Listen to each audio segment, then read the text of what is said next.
Oh boy, folks. We're here. We're back. The Choo Choo Choo podcast, folks. And hey, guess what, y'all? There's a lot of fucking news this week. This is, yeah, a lot of stuff happened. Some good, some bad, some stupid. I feel like that's a pretty standard video game news week. So, we can get right into it and talk about video games. I'm here, John, hosting. Course, as per usual. Maverick, you're here. You definitely have enough punches to get a free froyo by now, for sure. Oh, hell yeah, dude. And on this, episode 413... Yeah, on this... I'm gonna do a motherfucking pirouette off the handle. Yeah, sure. You could do whatever the hell you want. I told you about the stairs, bro. I told you, dog. A young man sits alone in his room. What is this man's name? John Machonsky. You said he could do whatever he wants, and now look. I fucked up. I'm sorry, said everybody. The words. Yeah, but with us this week, LV is here. Hello, I'm LV, here. What's up? Yeah. Hello. Do you want to shout out any old webcomics? Me? Yeah, do you? God. Do you not really. you know what? When you say old, you mean ones that are probably like defunct too, or like Sure. I mean, whatever you want to do, because that's a valid response though. It's just like nah. Nah, like if it ended, there probably is a reason. Sure. Just to be fair, had a weird kind of like moment when I was like at a book off. This was already a couple weeks ago, but just worth mentioning the strip. Book off, if you're not familiar, it's a chain of Japanese bookstores where, yeah, you can, it's kind of like semi-consignment, they have new stock, etc. But yeah, you go there if you want to sell some game devices, books, even figures, just anime merch in general. And yeah, they mostly specialize in like Japanese merch and media. So yeah, went to one around here. And it just really threw me off where like, yeah, it's funny seeing like, oh no, these are all the manga books that people didn't want. Like here are series that someone clearly did not finish, or they realized this is bad. I need to get rid of this. And yeah, saw a stray volume of Mega Tokyo, like in a shelf. Really took me back. Totally forgot. Yeah, wow. They had a couple physical releases with Tokyo Pop, which is also now a defunct company. It exists in some incarnation, but I don't know in terms of North America, but really strange. So I guess I'm shouting at Mega Tokyo, which apparently is still running, arguably. Yes, the website updates once in a while. Never read it though, I'm just saying. Solon, which webcomic do you want to shout out here? Hey, were you ever a big webcomic person? Yeah, there was the one and only. I lived and thrived off of VG Cats. Oh, that is such not a surprise. Like, I did not mean this in any kind of mean way, because I too read a lot of VG Cats in like middle school. Yep. But yeah, that is not a surprise. They had a lot of those types of they had a lot of crossovers and stuff too. So VG Cats had a lot of cross promotion. They put out the merch and stuff. I think they were one of the big ones that did that. But man, wow. Oh yeah, they had way more things that updated that were not the webcomic than there was the webcomic. Yeah, they had a lot of interconnecting parts that were like keeping them up. So it wasn't like it was hard to keep up with. So that's really at my speed. A webcomic that updates once every 3 to 6 months. And I would still just obsessively go to the site and be like, nope, same comic. But then eventually that loses steam. Or I don't know, like it's weird that I can remember like reading the entirety of Bob and George when it finished. Mm-hmm. Even though like it made a lot of like pomp and circumstance about this Sprite comic scene that I never actually got to know about, but apparently was like big for what it was. Yeah, did you ever? I read a couple of like there was a Pokemon Emerald Sprite webcomic that I loved growing up. No idea what it's called anymore, but I just remember it very well. They had their little Pokemon characters they would give names to and basically do like a Nuzlocke, I guess. Maybe it was the Nuzlocke comic originally. The Nuzlocke of webcomics. Maybe. Yeah, because that's where it comes from. Right. That's where the origination of Nuzlocke in general come from, those sprite-based webcomics. There was one that they updated so regularly that like people really got into it. That was the thing, is you didn't have to have a good webcomic. You did like the content did not have to be like thoroughly entertaining, funny jokes all the time, blah blah blah. As long as you came up with something every week and just showed up to the plate, people loved it. I mean, dinosaur comics were so popular, if only for the fact that they were just easy to churn out. Mm-hmm. XKCD was less an actual like attempt to create a coherent comic, as it was just one guy's doodles, and maybe it got you to watch like Firefly. So Apewood is a 9/11 branch off, just as My Chemical Romance is. What? It is made directly in response to the aftermath of 9/11, trying to like process, just trying to process actual like thought and what it was for the creator. Where Gerard Way took it and made a whole album and then a whole band and like career out of those feelings. Here, the creator Apewood was just like, yeah, man, I don't know, I just want to make something like good and fun. Mm-hmm. Yeah, weirdly, a lot of art that was a direct response to that time period. So, in the process of trying to see what's going on with VG Cats at the moment, apparently earlier this year, the creator did basically nuke the site, as well as his extremely successful porn Patreon, which was just drawing the VG Cats characters fucking. Okay, that explains where all the updates went. Yeah, no idea. This was apparently recent, like he recently pivoted to that, which, hey, guess what? Makes sense. Yep. Because, I furry porn will make you very rich. But yeah. And also just seems easier to make than, not easier, exactly. but like more churnable, I guess. Like you could make more of that in higher quantity. I mean, you don't got to think about, a joke. You don't have to worry about a joke. Which is what we found with, more than VG Cats comics was everything around VG Cats comics. That came out way more often from way more sources and kind of kept fueling the whole thing. Totally. I'm trying to think about what webcomic I would shout out. Oh, fuck. It's because I feel like most of the ones that I read as a youngin' have not aged well at all, so I don't want to shout. I mean, even shouting out VG Cats is like, yeah, we're just remembering this from middle school. This is not an endorsement. Fuck, what was a good one? Awkward Zombie's still going.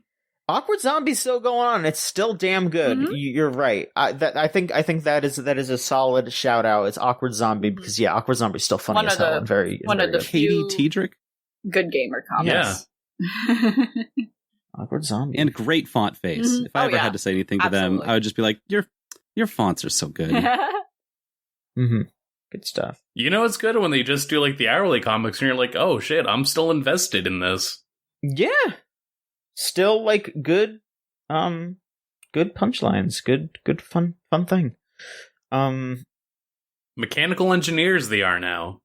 All right. I got one for you, John. I got one for you. Did you ever grow up reading Brawl in the Family? My friend. The Waluigi ones? Come on. Listen, I actually bought the new book that the creator of Brawl in the Family is working on with fucking what's his name? The guy who used to be the game master at Nintendo Power. Oh wow. Yeah. Yeah, that's coming in the mail eventually. I backed that Kickstarter. Rules.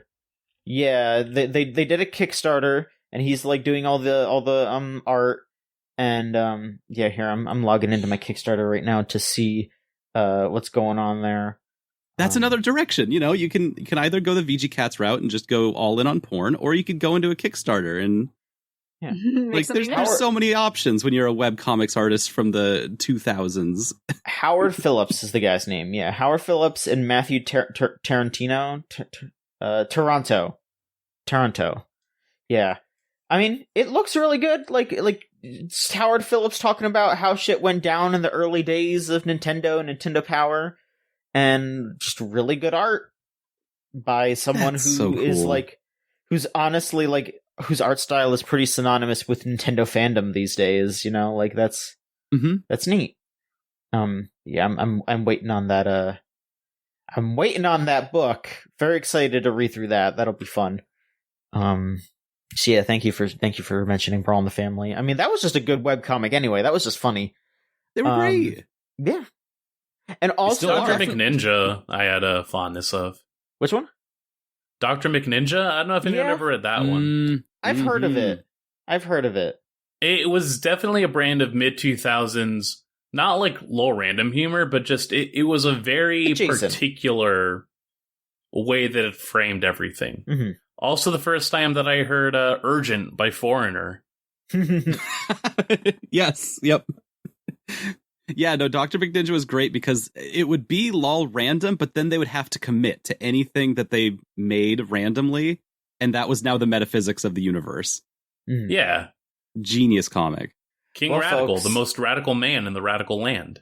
He's so radical. Well, folks, we did spend like 15 minutes talking about webcomics, and that's always good. But there is a bunch of news, and we should also talk about what we've been playing lately. So let's hop into it. I think we should start off with the wildest, the news that we were not surprised to hear, but it was still pretty fucking crazy. Google Stadia is officially dead. This is the final Stadia update, potentially. I mean, unless some other shit goes down, like who knows. But this is the final official Stadia update here. Google has announced that it will no longer work on January 18th of next year. So the way that everything's rolling out basically is that Google is just going to refund you for everything that you spent on Stadia. You know, all the games that you got access to, I think the hardware even, you will just get it all back. If you Great. If you got Stadia Pro, it says here that you will still be able to play any of the games that are on there for free. And they are but if you didn't buy it through the Google Store, I think you won't get a refund on the hardware. So you know, I don't know where the hell else it went. It was for sale though. Like I don't know. Was it at stores? I never saw it. I never saw it either. Yeah. The thing about the hardware being just a controller, right? Yeah. Yeah, which you know, according to this Ars Technica article that I'm looking at for all this information, you can still use the controller as a USB controller. Mm-hmm. You do have to plug it in. Yeah. And people are trying to get Google to just like let you use it as a Bluetooth controller. I guess that would be like an update that they could push out. That would be good. Yeah, that would be nice. But the big thing about the Pro subscribers, they ironically got the short end of the stick. They were paying for like, oh, you're gonna get the cool, better Google Stadia experience compared to like a free user. But they actually, the one thing they can't get refunded is all the billing of the subscription. So they're not getting that back. So they paid more for what ends up being for naught. So that kind of sucks. But yeah, as we speak, people are trying to figure out like, okay, please make this a universal control. If not, people are already trying to figure that on their own terms. Yeah, I'm sure someone will figure it out whether Google wants them to or not. Right. But yeah, none of us did not expect this to happen. But it took so long. Yeah, this is going to be just about 3 years, I want to say. Like, not even. I don't even know the numbers of people actually were. Yeah. Yeah. The other sucky thing, and this keeps fucking happening whenever companies like, oh, we're merging, like, a lot of developers who signed a Stadia contract to like port a game, and like they were expecting to release a game through Stadia, and you're like, that's a big deal, especially if you're indie dev, They were not told about this. They were not given a heads up, like, hey, this is happening. You should stop your project or figure that out. They were literally like, they and a lot of other people, part of the core system of like Stadia and people who are like have a relationship with Stadia, a business relationship, did not find us out until this went out into the public. They did not find us out until we all did. So that's fucking bad and sucks. So you might see like a lot of devs right now scrambling over being like, well, we don't know what to do now. So very unfortunate situation for those folks. I believe Phil Harrison just told like key people like minutes before it went out into the public and press. But that's also Google's MO. You're like, right. We knew that there wasn't going to be any like, decorum or anything like, oh, we're going to wind this down now. No, it was all going to just collapse in one announcement at one point that no one was going to have any knowledge of beforehand. And so I feel for them, but also like it's hard when you saddle yourself to a sinking ship like that. Yeah. And Google Stadia was always precarious, extremely precarious. Right. What were they selling? What was their business model? What was their stuff? And it was always the worst options. Like, all right, they're not selling hardware. They're selling an interface. Their business model is based on sales on web platforms that they are going to be fully developing. All right, that's like the hardest way that you could possibly go about doing this. And it's all going to somehow run over the cloud, which over the last 3 years, every other platform now has this kind of cloud computing. So they don't just have competitors. They only have competitors. They are not offering anything that anyone else isn't offering anymore. So yeah, no, it was a matter of not just time, but like matter of days, matter of any time. Now they probably extended this out like a year longer than they should have. Not that the people should be happy with what they got, but like, it's really rough. Right. The Stadia was doomed on launch, but then it only got worse. It like only got more and more of a bad idea.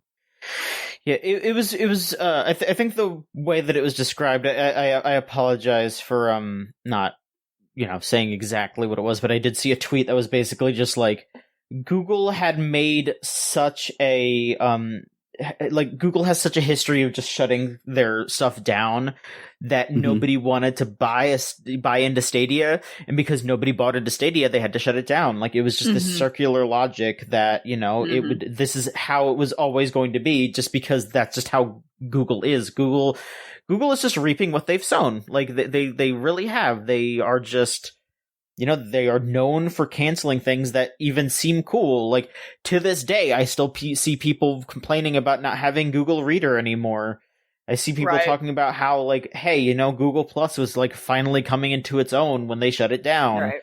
A lot of the side projects that was going on under Google Labs, and then that just doesn't... I don't know where Google Labs is anymore. I don't know if they just tucked it away or they completely pulled the plug on that. But yeah, also a lot of their investment in different like art things and like early forms of like art VR, like, and a lot of those artists that were the plug was pulled on like investments they were making on like films they wanted to make under the Google umbrella, and it just didn't happen. There's something to be said that I feel like Google is going to be very proud of Stadia in the upcoming months. They will say that they were on the forefront of this new revolution that they started. Even though, if you've ever played any of these cloud games on any of these other platforms, like the Switch cloud games, they're such a miserable experience. No. This is not a revolution to be proud of, but it's Google, so they'll spin it in a way that makes them look like the heroes. So it does sound like that they are at the very least like experimenting on how to use the technology in better ways, which I'm sure that something that isn't so intensive as gaming. That might lead to something. I couldn't tell you. Or otherwise something that probably should have not been full frontal released this to the mass public. It's going to be great. Maybe. You know what I mean? Like it's again, it's like a very ambitious idea that in the current state of like how these things work, it's like, oh, this is a little absurd. This is not realistic, but it should have stayed on the back burner and not been like a full launch. I mean, like part of it is also just reliant on an internet minimum that the United States frankly does not have. Like it, I mean, to at least inject a little bit of my life into this, earlier this week I actually got the chance to just sit down and connect everything in the apartment to our actual router. We have like Ethernet ports all over the house. So I'm just like, oh, wait, let me go like figure this out. If I got some free time, like how hard could this be? And it wasn't. I just had to actually put in the effort to like buy an Ethernet crimping tool, sit down next to all the Cat 5e wires that we have and just like individually do it. And like the process in itself isn't like cumbersome, but then as I'm also like in the transition of getting through our bills and whatnot, we in our house currently pay $100 monthly for at most 150 download, 150 upload speeds. And like that is enough to take care of a lot of things. However, gaming is definitely going to be one of the more bandwidth consuming parts of that whole breakdown. And at that kind of a price, you know, there is a lot to be asked for and considered. Mm-hmm. One, it makes sense that a lot of households do not have easy access or potentially slower access to internet as a result of those kinds of prices.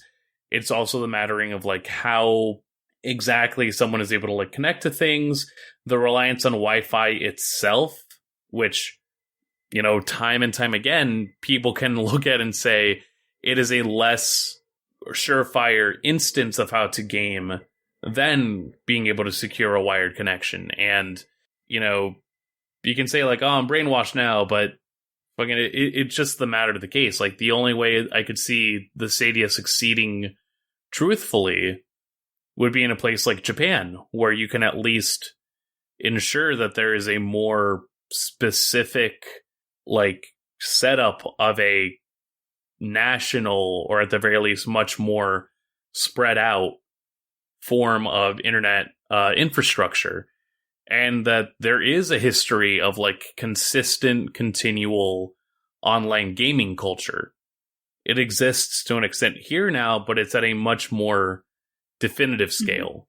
Which is wild to me, because it felt like they were not marketing this strongly at all outside of the US, or at least outside of North America. At least it did not feel that way to me. So that was also very interesting, and also rings a lot of other questions in regards to like, how is this? Yeah, it could work in Asia, where like there is a huge like online culture where like there are a lot of systems in place that would probably, you know, popularize this and ensure like this would work more stably. But also, what about like Europe, where the internet connection is definitely not stable and consistent throughout the region, where a huge portion of video game players are. It was just a very misguided, I think, plan from the start. Where I'm not sure what those, you know, like what like again, not even really fully realizing who the target audience is supposed to be in the process of also trying to sell this. It was, you know, the issue. You know, like Microsoft is not big in Asia. You know, there's not a lot of Xbox users in Asia. Yet there's like a lot of game companies that ensure a way to like, hey, we have fucking Idolmaster, right? You know, again, that's the example that comes out. We have like anime games on Xbox to like kind of like incentivize that, but I didn't see that with Stadia in regards to like actually talking to an international market, and not so much compared to like how often it seemed like. And again, maybe because I'm an American, so I just see what I see, but it didn't feel like they were targeting a much bigger audience beyond North America either. Yeah. So I would agree with all that. I want to bring up a question to kind of bring this all home. It's been a fun 3 years, I would say. What are some of your favorite Stadia memories in memoriam to the Google Stadia no longer being with us? This is the slideshow. Yeah. Memories. I want to say that my roommate 2 years ago did in fact have a Stadia, like a review copy of a Stadia. Wow. But I forget if I'm confusing that with the Amazon Luna. Oh my god. Truly, I remember we had a conversation about like, oh, hey, I know that you were messing around with the cloud-based stuff. And he very candidly was like, yeah, you know, like it works for the most part. But also, I don't really get like the thing where it's like there is a claim to wanting to have this around. but at the same time, there's no definitive market or like reasoning for why it should be around. But also, this was at least early enough at the point that it was still in like the fact that Amazon and Google had their own iterations of this cloud-based gaming peripheral, and this was probably around the same time that Quibi was still something that like people talked about. Right. Oh, man. Yeah, remember Quibi? the fucking video streaming service that was dedicated to making something that would be perfect for your commute to and from work, launching right at the beginning of a global pandemic, ensuring global lockdown. Mm-hmm. Yeah, that was the same thing that happened with Stadia. It's just, it's very dumb. This whole thing was dumb. It was doomed from the start, and well, I want to look back at that start, because that start 3 years ago was, if I recall, it was bizarre. YouTuber and shill Matt Pat telling me that this thing was going to save. Oh God, what were all the claims that they made in that first Stadia video? That you'd be able to upload YouTube videos that had the save files attached to them, so that other people could play off of your save file. Oh my God, I don't even remember that.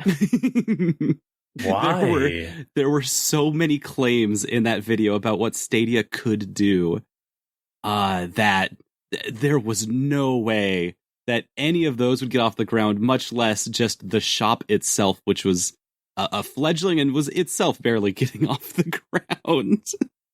But if you look back on that video, it's incredible how much they tried to offer the idea of Stadia to people. Mm-hmm. Well, yeah. Like I said, it is. This is the end of the Stadia. We are done for at least for the time being. You know, maybe some other crazy shit will go down. I guess the last thing to mention is that they did already shut down the store. So, you know, if you're not a Stadia Pro member, or I guess if you previously weren't, you can't really buy any new games or anything. Yeah, you can't take advantage of it. So it's just done. Yeah, and I mean, yeah, like we said, there were some devs who were like making games for the Stadia, and you know, maybe Pro members could still access them if they're coming out like next month or whatever. But if you're not a Pro member, no, that just doesn't happen. So I don't know. It's weird. Like from what some devs have said, Stadia, like Google actually had like a really good rev split. So that is a bit frustrating. Where it's like, yeah, people were making money off of Stadia, even if you know it was only a couple of people playing. It's like, yeah, they were still making some pretty decent change off of it. I don't know. It all seems very slapdash. It all seems very weird. Just a bad, frustrating time all around. To exist for Stadia. Just weird.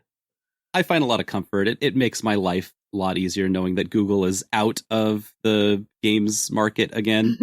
Yeah. Just because they were so loud and took up so much space with a lot of stuff, and it's just nice to be able to put that away for right now. They'll be back, I'm sure. Well, maybe they won't. Maybe they'll take this as a lesson and be like, you know what? We don't need to be on the weird games grind and become like a platform.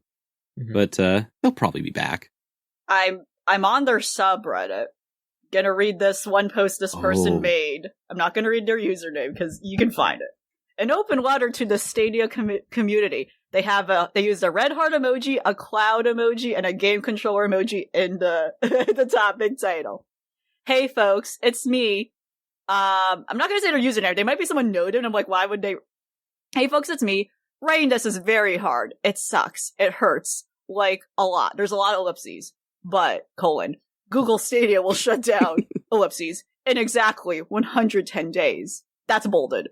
I cannot put into words what this means to me. This is all capitalized. The vision, the technology, the community, the pro games, pros in parentheses, the achievements, the infographics, And I thought about this for a long time. About 2 hours. 110 days. Let's use these last 110 days to proudly say goodbye to our only cloud-native gaming platform to date. 110 days of memories, 110 days of finishing games, 110 days of hunting achievements, 110 days of some final infographics, 100 days of so many ellipses. This is bold, in large text, capitalized, the Stadia final cloud down. Go out there and have some fun. End of the letter. Yeah, thank you, LV. That's right. the send off to Stadia. The cloud down is here. The cloud down. The cloud down is here in 110 days. I, as an empath, I feel for them. I can feel the energy of this. You know, the stadium going down the same day as Antonio Inoki, it speaks a lot to Wow. the changing of ideas in industries, the changing of like styles, and just the way that What we a view send-off. things. Rest in peace, Antonio Inoki, legendary fighter and wrestler, and Google Stadia, also a fighter, also Yeah. a mixed martial artist. Just requesting the feature image for this episode to be Antonio Inoki on the cross in that one picture, but on the chest, he has the Stadia logo on him. Oh God, no! This is blasphemous, Maverick. Look, I'm just wanting to send off Stadia-ism the way that it intends to be sent off. The cloud down. Oh. Yeah. Send it back up into the cloud Mm-hmm. and God. into our hearts. Mm-hmm. Mm-hmm.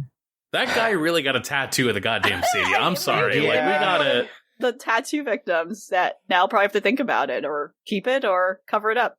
Wear it with pride.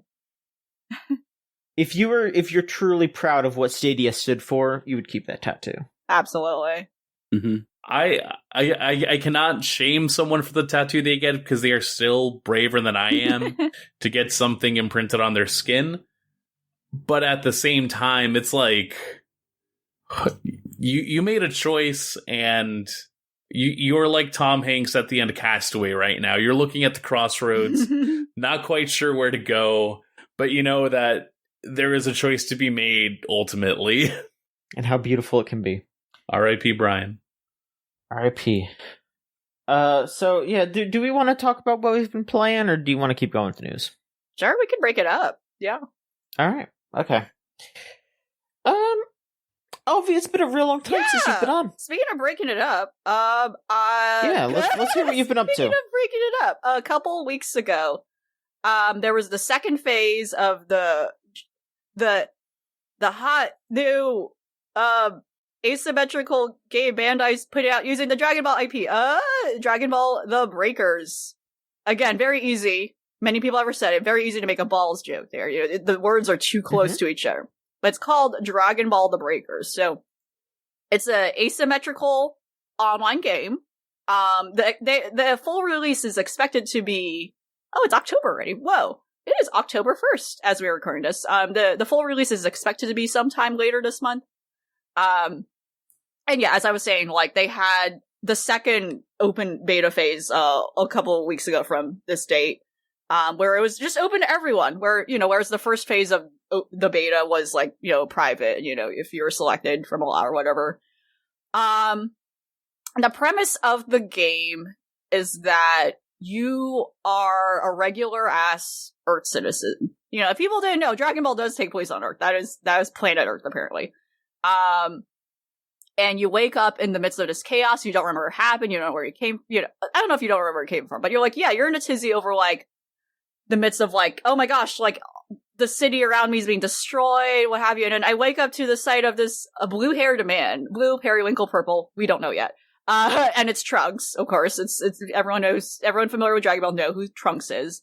But of course it's specifically adult future Trunks, who, walks you through to what everything is going on. We are stuck in, not stuck in, but like, oh my gosh, time is broken. We have to fix the seams. That's why everything is happening. Hi, I'm a time traveler. Can you help me out? Just dragging you, your powerless regular ass body around and be like, hey, you gotta help me out. So like, yeah, basically your goal is to like close off these seams where you kind of have to do like this whole like fetch and retrieve different task like in these maps to like basically progress your progress your part forward in regard and like escape the seam. So like again, Trunks explaining, like, oh, I'm part of this, like, time-traveling organization that we try to, like, go around and fix, like, these problems in the different timelines. And you have to, like, meanwhile, like, get the, you know, as I'm going to go into the problems of this game, go into the step-by-step, like, process to power up a machine to get you out of here. So, like, this time-traveling organization, the Time Patrol, as it's canonically called, has dropped these machines and these seams that you're stuck in. You have to basically get all the keys to power it up, and then you're good to go. Problem is, there are hostilities in these seams, such as they vaguely handwave, these monsters. So again, all these various Dragon Ball villains, like Frieza, Cell, etc., that are coming and mucking things up, and causing destruction along the way. So that's kind of like the opposition you're working against when, you know, in the manner of a game like Dead by Daylight, which, again, very similar structure of, you know, it's same genre. You know, you're playing what they call a survivor, as they coined it, and they call the enemies in Dragon Ball The Breakers raiders. You know, in Dead by Daylight, they're just killers. But yeah, so you're trying to, like, finish all these tasks to get out, complete the level. Meanwhile, you have, like, this insane, like, monster prowling about trying to fucking kill you and win, you know? Yeah, it's entirely, you know, it's like it's essentially just a monster versus hero setup. I played it, right? I played it. That's why I'm talking about this. Sure did. I sure did. And boy, this is, like, not a good game. This is gonna release. No. It's not a good game. I'm thinking about it's gonna release within this month. I don't think they're gonna do much to fix it. First immediate problem going in. And again, I played Dead by Daylight. I played other similar, like, games of that sort to kind of have that frame of reference. The core issues of this game being its graphics and the gameplay balance, which is both really bad, because that's just the game, right? So, first of all, this game is fucking ugly. It's not good. It's, you know, interesting to note that this game seems like it takes place within the Dragon Ball Xenoverse canon. The Xenoverse Dragon Ball games do revolve around Trunks being an important key character, where you're recruited as a Time Patrol agent and what have you. So yeah, we're using that canon of Trunks here, and it seems like it's all colliding with that. But ironically enough, yeah, this game looks like those games, because those games were on the fucking PS2, right? So, like the graphics... Hey now. PS3 into the PS4 and Xbox One. Okay. Fair. But they are their own veneer of, like, shiny plasticine. Yes, that is the key part. You are absolutely correct. No, this game looks worse than that. I'm correcting myself. Oh. The game... I played Kakarot, Dragon Ball Kakarot, which similarly, I don't know, I feel like after Dragon Ball FighterZ, a Dragon Ball game has to look better now. You know, that has set a precedent, unfortunately, now. It's like, no, it has to look better now. It has to, and that's the standard now. But yeah, this game just looks bad. Like, I don't know how to describe it beyond, like, the 3D models look very cheap and jank and just, like, not textured. Like, the lighting, the colors are the worst part. Again, like, Kakarot has this thing where it commits to very high saturated colors to kind of match the overall look of the show, the anime. But it does an interesting lighting thing where it doesn't look too bad. You know, it doesn't look overpowering, or, you know. This game looks like it's just unfinished. You know what I mean? It's like, okay, they put out these 3D render it. There were a lot of moments, and again, it was an open beta, but, like, I really don't think it's going to change about, like, a lot of moments where just the rest of the map didn't load properly. Everything's just kind of snapping in. It's just very jank overall. So yeah, that's already bad. Which is, again, at odds with some of the cinematic cutscenes, which look actually nice. And, like, oh yeah, that's cool to see these characters and how they translate, like, in 3D form. And, like, those look nice. And then you get to the actual game and it's like, what happened? Yeah, but the core issue of the game beyond that is the balance issues. It is, like, impossible to play a survivor, honestly. It's not, you know, again, like, not to go into specifics, but yeah, you're trying to, you know, while you're trying to collect the things you need to do to fix the machine and do all that, yeah, you're trying to hide from being attacked. There's, like, different ways to defend yourself. You know, there's various items you get, like, oh, you can get, like, this huge jumping pad that flings you across the map. You can get, like, this item that stuns, like, a raider. Again, what the killers are called in this game. temporarily, like, like it's like a flash kind of blinding effect, so to speak. All these other things. And then different characters have different perks. I forgot to mention that you are playing a custom player character, yourself. On top of that, over time in the game, I'm assuming you can unlock other Dragon Ball characters you can play. But for the most part, those are like treated like skins. You collect skills and items that, you kind of build up like your whole set. But those specific skins too come accompany like with their own passive skills. Like for instance, Bulma, she has like a moped basically. She has like a mount already by default. Whereas as another character, you have to find a mount on the map to, speed away and navigate faster across like huge treks. But yeah, game's not balanced. You can use an item to defend yourself against raiders. Items to use to probably like further increase your further decrease your visibility. And this is where, and then the game has this mechanic where you can briefly transform or inherit like skills of famous past warriors that have since fallen, where basically you can transform it into Goku briefly and fight off a raider and have like a little combat thing going on, which is similar to the gameplay in Kakarot, which I wonder if they just literally ripped that part off and reduced it and put it in here this game. They're called, and you have to collect those like over time. And I think that's where some of the premium stuff comes in, where you can't get certain fighter skills, what have you. It's very funny because normally you are your player character when that happens, and you literally like get into like Goku's gi. You can play you can get Tien Shinhan's character traits. When you're Piccolo, you transform into Piccolo, and it's very scary. I don't know how to describe it, but you become a green fucked up man. With your character's like custom features, so that's very, very spooky. Oh god. That was the funniest thing though, in that. But yeah, but it's such a jarring shift from the normal gameplay. So that's like a problem, and I had a hard time getting used to that.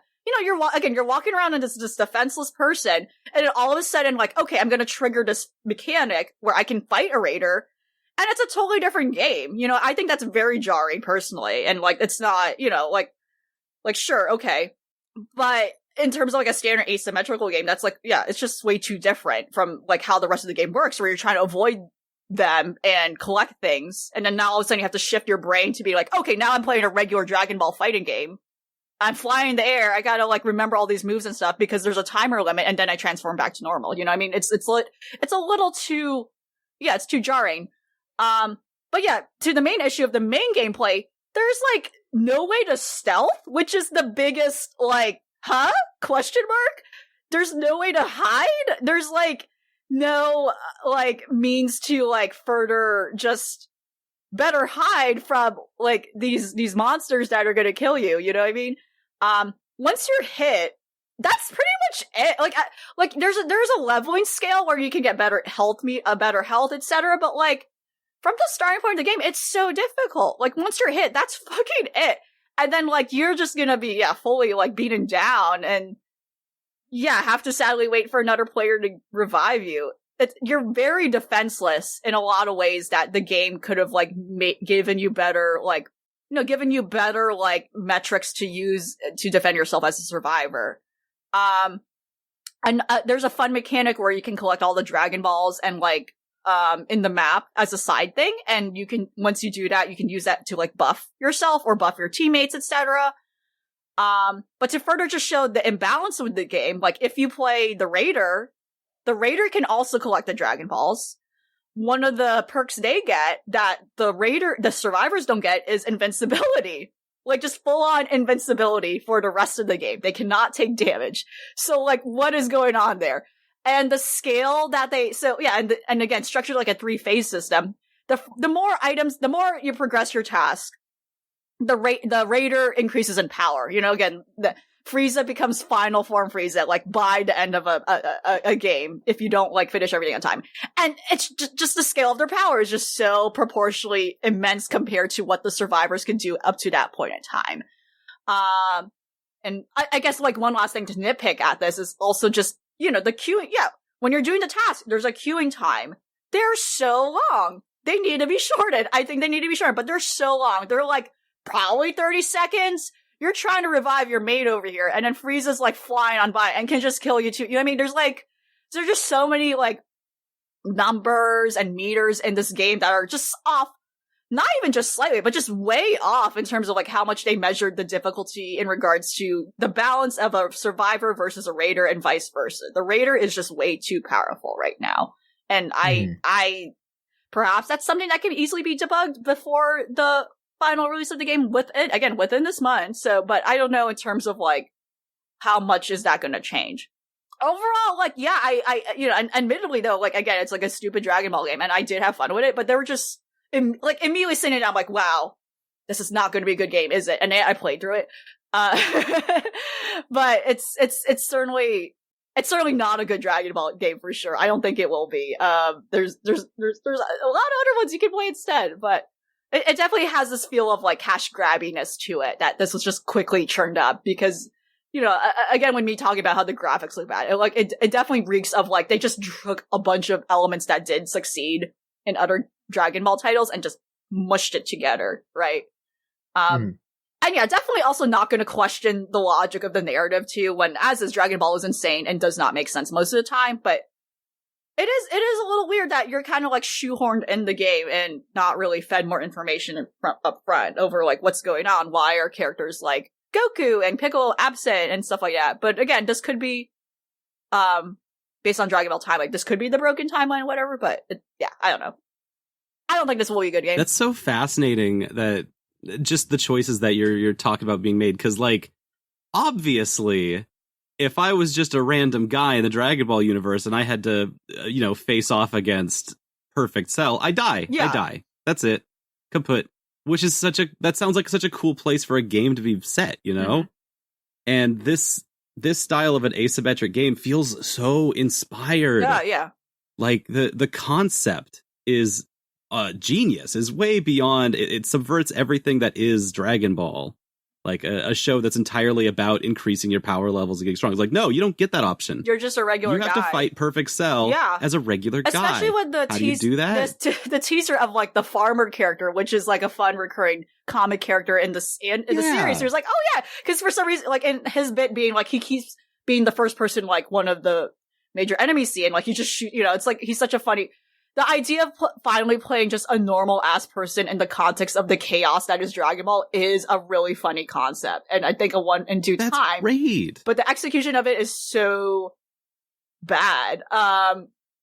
When I think a lot too, comparing how like a lot of Dragon Ball games put you like again, a lot of Dragon Ball games have you make a custom character. There's like a lot of acknowledgement of like wanting to put you, the player, and inserting yourself in the universe. And to just make that come full fruition here and with a game like this, where it's like, oh yeah, I'm working alongside like other regular Earthlings. Again, you have characters like Bulma who are not like a superpowered human, like and using how they're, but it's just not working here. It doesn't make me feel empowered, which is the intention. It just makes me feel like, man, I'm fucking weak. You know what I mean? Like it's just like, why can't I be Goku? You know what I mean? It's just, yeah. I think it diminishes the intentions they wanted to do with it. Yep. If thinking about the spirit of how like a lot of the other Dragon Ball games are kind of feel out and treat the player character. Which it sounds like from what you're saying that like it reminds you of other Dragon Ball games that you could be playing. Yes. Like if I'm so disempowered that I can't even like move because there's just a stalker that kills me instantly if I do anything at all, why don't I just go play any of these other games where I beat up Perfect Cell as Goku and win and have a good time and get to fly around the map and be cool and swag? Yeah. It's got the farmer, though. The farmer, though. Farmer's in. That farmer might be the OP character. You have to just get the farmer and you're fine. Everyone's just running around as the farmer and taking everything over. I do like that concept. That's a bummer because you're right. The concept is so neat. It was like a perfect idea of just being like, you have to be a normal person trying to survive against the villains of Dragon Ball, but. Yeah, like when you look at Dead by Daylight, like if the killer comes at you, you're dead, kinda. But there are ways to get away from them. There's ways to outsmart a killer player. And, even if you do get caught, there's ways to recover. But yeah, in this game, it just seems like, if you get found, you're fucked. And there's not really like good stealth options to keep you from getting found. So what's the point? Right. Like if I want to play a game where I just want to purely be stealthy, I can't do that, which it just seems at odds with how like a lot of asymmetrical games work. But meanwhile, like the game very much seems like it's pushing you to like, no, you got to trigger combat and then fight them off. But then that gets into the other like potential issue where like, yeah, to unlock more skills for that mechanic, I think that is the premium feature. That's from my understanding. Like you get these spheres, they treat them like spheres or something like that. So yeah, not about that. No. All right. Kind of fanciful question, LV, since you've played Dead by Daylight and The Breakers. Are there any Dead by Daylight killers that could get a jump on the killers in The Breakers? Because it seems like in The Breakers they can fly, right? They can fly. Is a really overpowered and then thing. they have But are there any of the killers? They have evolutionary phases, yeah. And they get stronger too. That's so messed up. That's wild. The killers in Dead by Daylight don't do that. But do you think any of them could just like, have some kind of jump on them? Oh god, I think because I also have not played the game last time they like now introduced a bunch of new guys too. I've not touched the game in quite a while. I'm thinking about it. Like Ghostface is gonna get completely squashed by Perfect Cell. They added Wesker to the Dead by Daylight. I'm sorry, I'm on the wiki now. I'm just like, what? Yes. Maybe Wesker, probably. I feel like. You think Wesker could take on Boo? Yeah. They call Wesker the mastermind in Dead by Daylight. That is so funny. Oh, that's great. Nationality American. Yeah, I think the Dead by Daylight characters could probably maybe the only character I think they could stand up to is like the fucking little like cockroach version of Cell. Like you could just squish that thing, you'd be good. Yep. All right, yeah, thank you for that. Solon, you've also not been on for quite a bit. You do have one game on here, so yes. I will do what has been asked of me, and I will ask you about Loom. Please. Yeah, Brian Moriarty's game of witch wizardry and things. Loom from 1996. I think it was 96. No, it was before that. It was much before that. Loom is an incredible game. I want to talk about it just a little bit because it is way more accessible than I was expecting, and I've been on this kick of playing these old point-and-click adventure games. And at this point now, I've played most of the LucasArts games, and that kind of has a little bit of relation to like the Double Fine adventure games.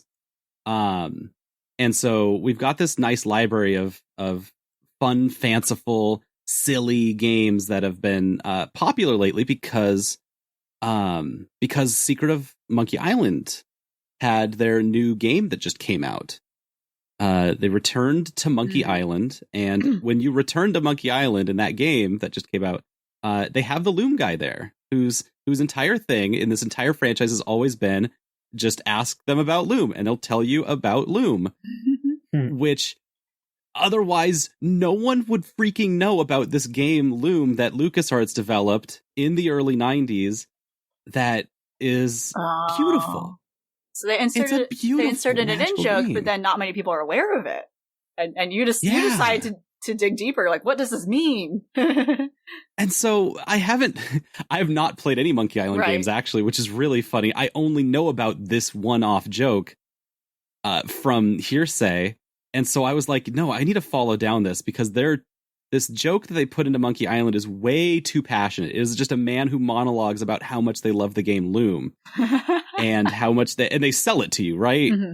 They have a whole speech that they give about Loom, and it's the same speech at every game.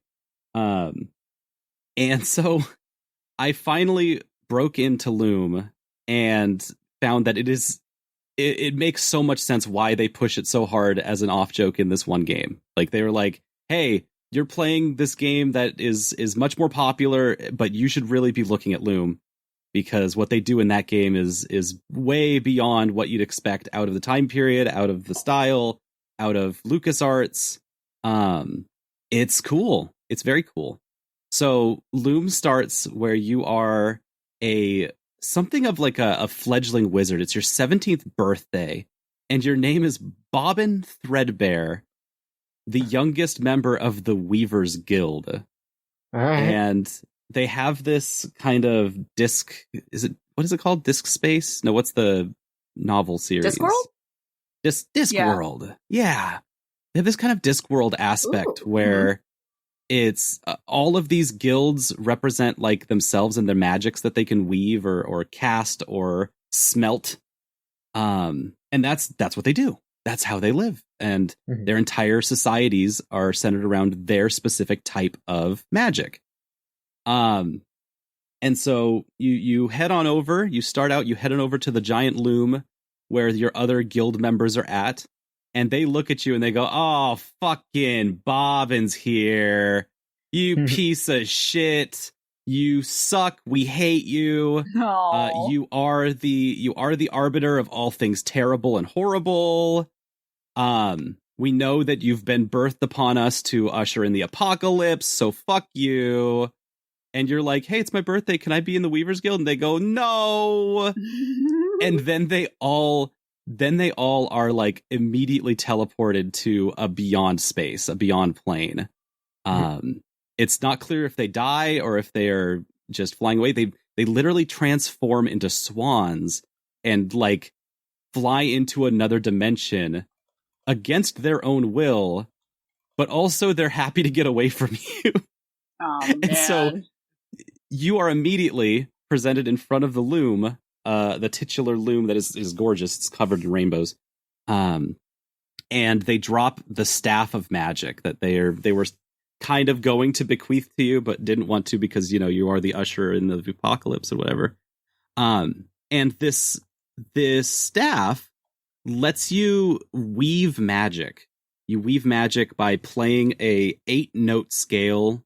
Like it's labeled the center note C up to a high C. So you go C, D, E, F, G, A, B, and then high C. But because you're only 17, you just started this your first day, you only have access to C, D, and E. And you don't get like a bank of verbs to click like, "Oh, I want to look at this. I want to pick up that. I want to investigate this." No, you have to weave the magic to make it happen. And so you click on like a pitcher of liquid and it spills. And then it sings the song to you. It tells you, all right, D, E, F, D. All right, this is how you can spill stuff.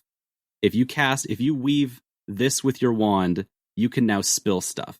And it's like, oh, okay, that'll come in handy, I guess, later. And it maybe does. It maybe doesn't, but you have to write it down anyway.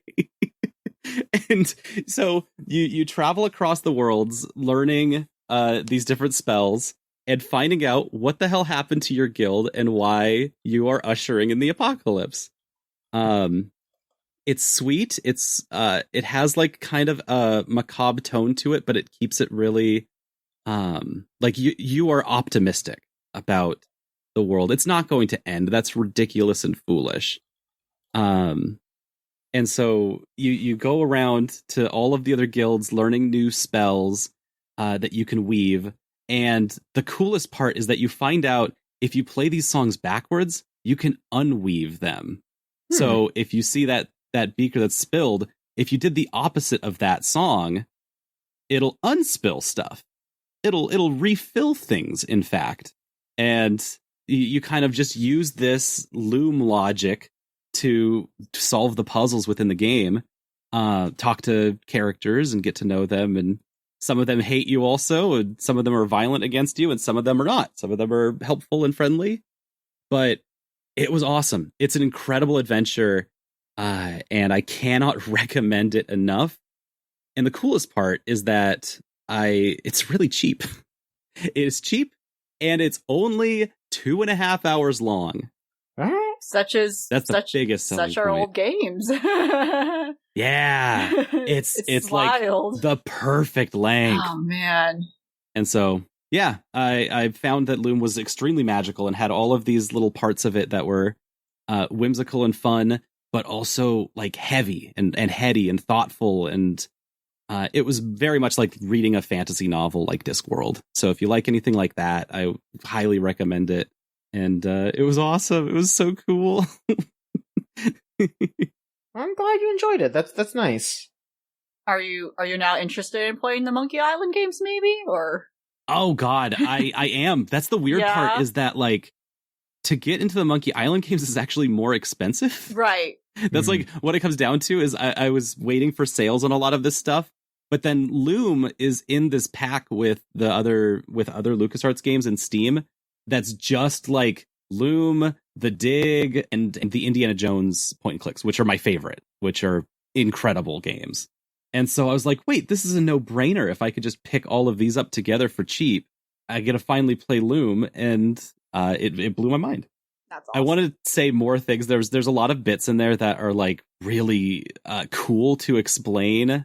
Actually, I will. There's little bits of spoilers on puzzles and stuff, but like they're not too complicated. Your first like thing that gets in the way of you is this giant tornado that's twisting in front of you, and so you're like, all right, I got to unblock this tornado, and so you cast your spell to you learn a spell to untwist things.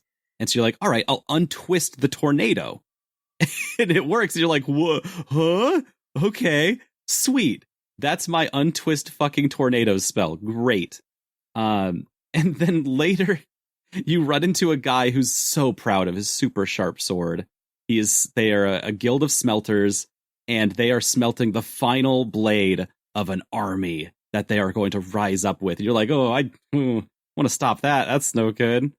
And there's multiple spells you can use here, but one of them is, instead of untwisting, if you twist the blade that is being smelt, you can turn it into a little swirly swirl, and they go, oh, fuck this. The sword is ruined. I hate you. You suck. You've ruined my cool-ass sword. This is going to be the coolest sword ever. And now it's all twisted. It's that kind of, like, cool point-and-click dream logic that really is... It feels so wondrous. I'm glad you enjoyed it. I've only played a few of those LucasArts games. I think the only ones I've played are Grim Fandango and Day of the Tentacle, but I love both of them. Yeah. Oh, So- Day of the Tentacle's awesome. It's very accessible. Yeah, the Tentacle is very funny. Definitely want to dig into more of those, especially now that there's the new Monkey Island game that people seem to just fucking adore. That's good. So yeah, that's cool. Probably, Good for it's you. probably, and with such a gap, they probably had to design around, like, this is accessible even if you had no context of the past games, seems like. Mm-hmm. Yes. Yeah, Mhm. that's good. And I wouldn't be mad. it's if that's just like a starting wild. point. It's wild seeing... This was 1990. This is way before a lot of these other games. It's cool seeing such a deep deconstruction of the point-and-click genre. Right. And coming at it like way before anything else, that it makes it so it comes back to this weird little NPC character from Monkey Island who is desperately trying to sell you to play Loom. It makes sense why they're trying to sell you on it, because they want everybody who plays point and click adventures specifically, hey, play Loom. It will change how you think about point and click adventures. Yeah, And I it think does. That's awesome. I should check it out. I think a lot about like a lot of the more modern recent ones. I've like recent point and click games I've tried that again are very obviously taking cues from like again the LucasArts games and the sort of style of humor they often use. And man, they're it's not that. So gameplay, fine, whatever. A lot of presentation, I mean, yeah, a lot of them have great art, but the writing, they're all trying to do the same ass self-aware, sarcastic bit. Like, it's very frustrating. Like, be your own person. Like, and it doesn't hit the same way. It's like, because I'm going in as someone who like is aware and knowledgeable about the history of these games. Like, I'm going in already like, I know what you're referencing. I know what you're trying to copy. You're just trying to copy that. But then it doesn't have the same heart because you're not doing your own thing. You know what I mean? It's just, they need to, like, there's a lot of, it's just frustrating. And again, there's like a lot of good point and click games that are not doing that are new and, but there's also quite a whole, like wealth of just, they're just trying to rip off that comedic style and it's not working. And not that it's not working, it's more like, this is cringy, this is very forced, it doesn't have heart to it. The LucasArtsification, I don't know, there has to be a better word for it. Yeah, no, this is a completely different tone from those, which is refreshing. Right. I'm glad you checked in with that. Thank you. Let's do some more news here, folks. Let's see here. I'll hit a couple of smaller things real quick. First off, so the anime update here. I know, wrong podcast, but we got 3 of the 4 anime potters on here, so we're going to talk about anime real quick.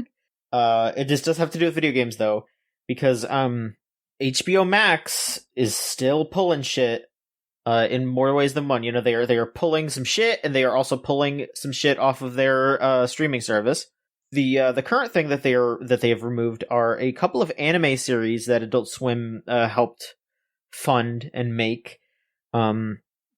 These are Blade Runner Black Lotus, Fina Pirate Princess, Laser Wolf, Tigtone, and Shenmue, the animation. The Jason DeMarco guy from Adult Swim retweeted all of this and talked about it a bit. Yeah, this is just HBO Max doing what they're doing, you know, their standard stuff. A lot of the series are still going to be on Crunchyroll and other like download services. But the kicker here is that I guess they were planning on doing another season of Shenmue, and that is canceled because of all this. They said that it, you know, did well. They were happy with how it was performing, and they were ready to make more. And now they're not. At the very least, Cartoon Network isn't. Seems very frustrating. Very, very weird way to handle all this, but that is just how HBO Max has been going lately. All this bad shit that is just, you know, dumb and losing them money and respect.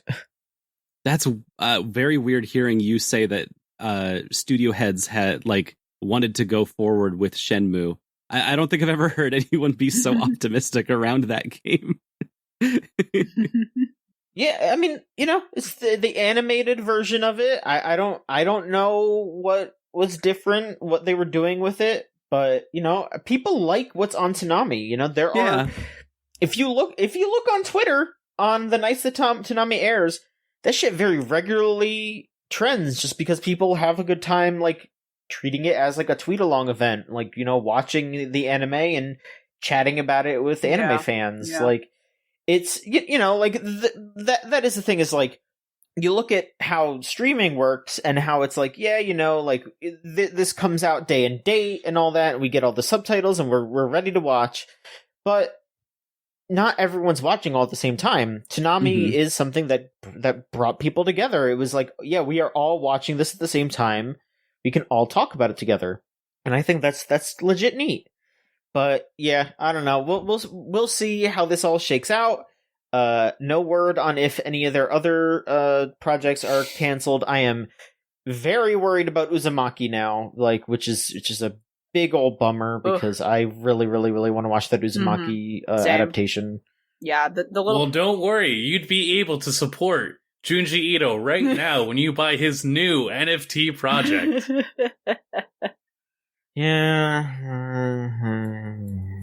Which probably won't go to him. Someone else. Yeah. In some weird shareholder pocket. And then real quick, I'll just mention that there's going to be an Onimusha anime on Netflix. No real big information here, except it's going to be 3D CG. Done by Studio Sublimination. And directed by Takashi Miike. Yeah, that's interesting. To be fair, he's done normal stuff. I like Takashi Miike, like, people are like, oh wow, he's done all the weird exploitive, like, pink films. He's done the Dead or Alive movies. Like, they just let him do that, sure. He's done for Ichi the Killer, right? So, but he's done normal stuff, so I don't know. But I don't know if he's done. No, he's done the JoJo. I'm just looking at his phone. He's done the JoJo movies. Apparently, he's involved with them in some way. He did that one JoJo movie that apparently flopped, which is right. You know, I don't know the exact quality of it, but you know, he did do like the weakest part of part 4, which is like right at the beginning. Right. You know, isn't like horrible, but it's not the part that people really give a shit about. You know, like people like part 4 because of all the stuff with, No, I feel like once Rohan shows up, that's when it really kicks off, and then it's like, the Rohan stuff and all the fun stuff like leading up to that, and then all the Kira stuff. But I don't know. Yeah, he does a lot of like anime adaptations. Yeah. Like he did a Terraformars anime or a live action. Did a Yatterman movie. Did Ace Attorney. Oh, did Blade of the Immortal. Okay, that would be interesting. And the Like a Dragon Yakuza movie as well. Yeah, absolutely. I don't know if he's done like animated work. That's like I'm very curious as to how that will go. I know he's recently doing more like family friendly stuff, like tokusatsu, these random tokusatsu stuff and like fantasy kids things. But yeah, I'm curious like how animation project would come out. Mm-hmm. It's pretty wild, Like I'm looking at other stuff that he worked on here. Yeah. I mean, yeah, the Ninja Kids and MPD Psycho live action stuff as well. But yeah, he's doing the Onimusha director. He's doing that. He was in the Animal Crossing movie. He did a voice for that. I don't. Yeah. Sure. I mean, I didn't think about that when I watched it. Who is he? That's what it says. Rakosuke Haska. He was this otter. Pascal the Otter? Yeah, he was the otter. Chillax Otter. He was Pascal. To be fair, I never heard his voice, so he probably just has a chillax voice, sure. And, I mean, he is in No More Heroes 2 and 3, apparently. Mm-hmm. As himself. I mean, as himself. Yeah. Let's see here. One more bit of a little news. Skull and Bones, folks. Do you remember that game? No. I don't blame you. It got announced in 2017. And they have delayed it over and over again. We got our latest delay, the 5th delay to, let me see here, March 9th, 2023. Oh my gosh. Yeah, that's good. I mean... meanwhile, something like, this Sea of Thieves has like kind of like a sustainable community around it. And it's like, well... Yeah. Only room for one pirate game, I guess. As someone who regularly comes back to that game for very specific things, I don't think Skull and Bones is necessarily providing those kinds of things, so it's totally fine. There is room for many pirate games, but yeah, I think I've got this idea in my head that Skull and Bones needs to come out once the people who saw the original trailer have like matured more. They're waiting for them to hit their 40s or so. So that way they can appreciate a dense pirate game more. Because pirates are for adults and old people. That's my theory. Of course. Yeah. Ninjas are for kids. Ninjas are the fun kids one, and then pirates are for when you grow up and you get older, you mature, and you know better.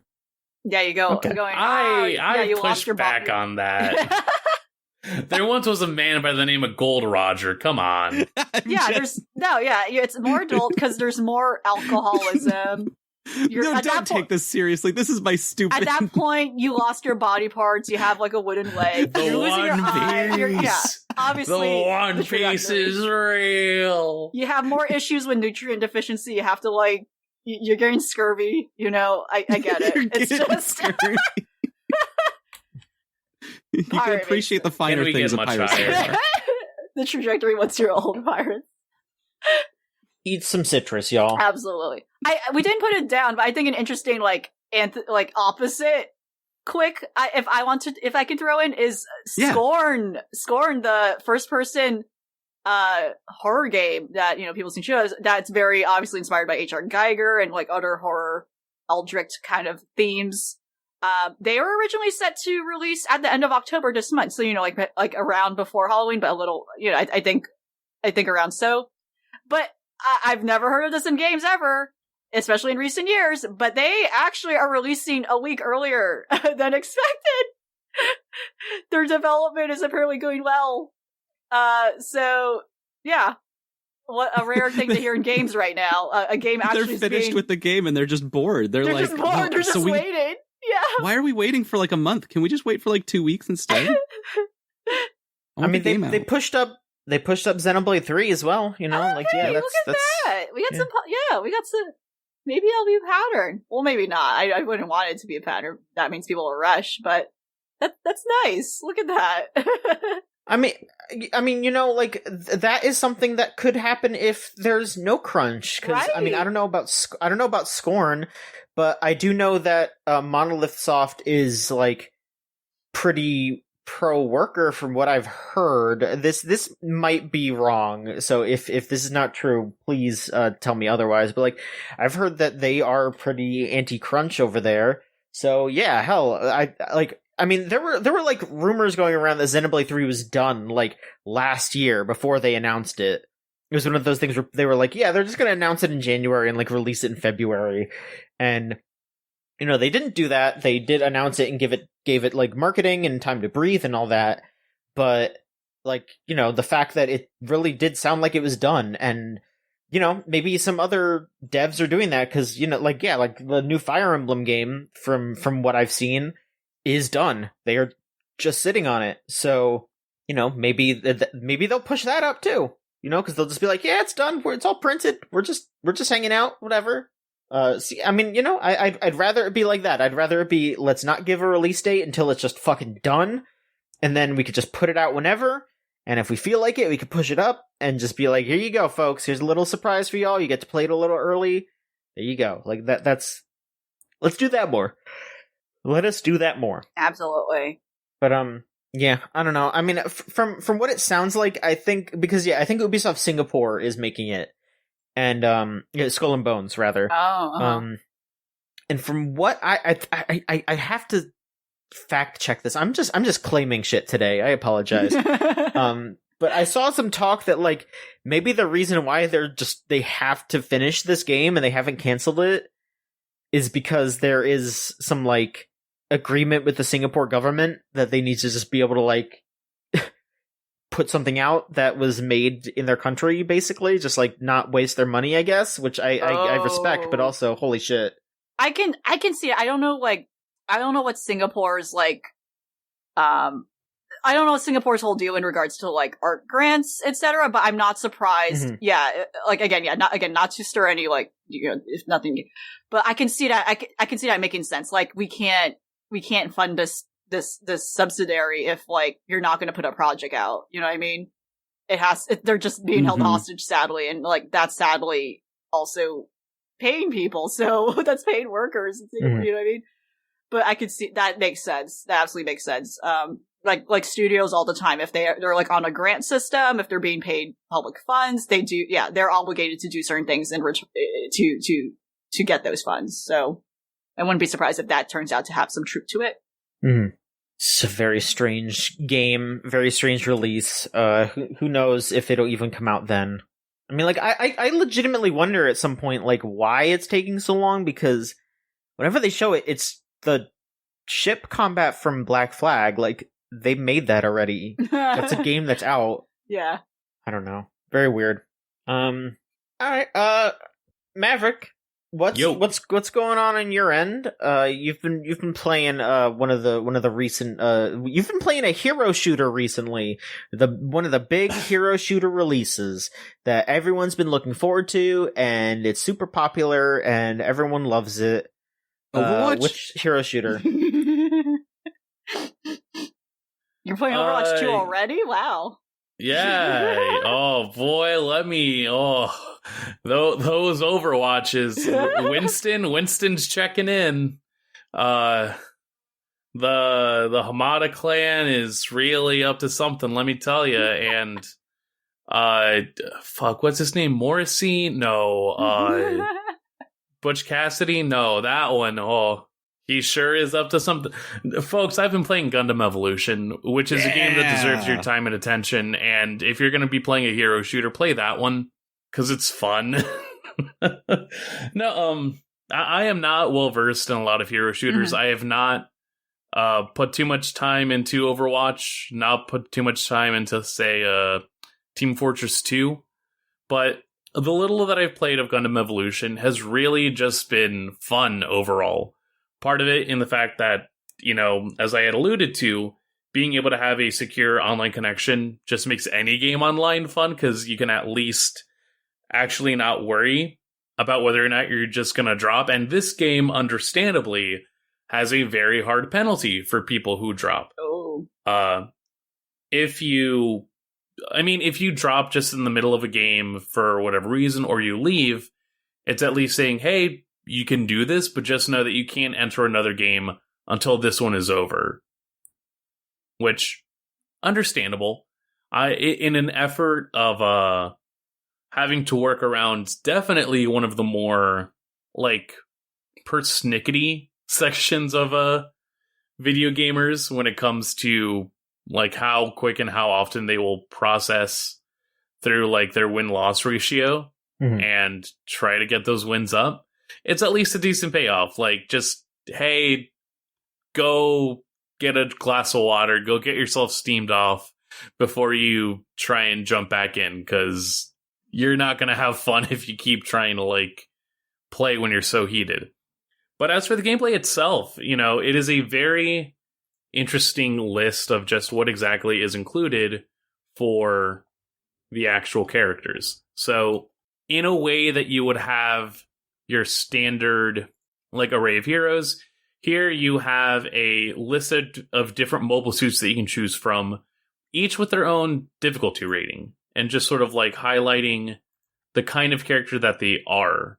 So you can have the original RX-78-2 Gundam that is, like, the titular figure piece, who is, useful for the most part. Each of these characters also have their main blaster weapon, and then 2 to 3 additional skills that they can also include. So for the titular Gundam, it's being able to also put up the shield that Gundam has alongside of your aim, just to, like, deflect some bullets, and then also includes the melee Gundam hammer that comes with it as sort of like a stun move for farther away enemies.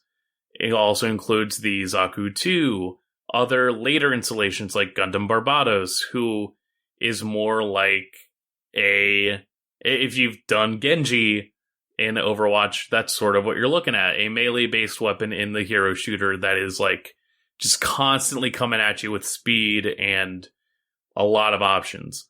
And I like that it's focused more so on the difficulty to actually try these characters out, because in a way it's less this idea that, oh, you need specific people to do things. You need specific compositions of your team in order to have a good game. And so it sort of avoids this idea that, like, you're going to have the whole squad yelling at you to, like, pick a healer class or, like, to do whatever. Like, rather than foregoing the standard setup of tank, DPS, and healer, every one of these options has very instinctual, like, melee to them. So you can just learn even, like, the Pale Rider, which is, like, a decent running gun class. The Dom Trooper, which has just a big ol' rocket launcher and other options for mobility. I find myself getting very accustomed to the gun tank, which is just very simple movement in terms of just treading around. You have a jump button that can also be a hover if you press it long enough. But then you also have, like, dashes, which, depending on the mobile suit that you use, have either, like, 2 quick bursts, 3 super quick bursts. Maybe you have just one prolonged, like, dash forward or around.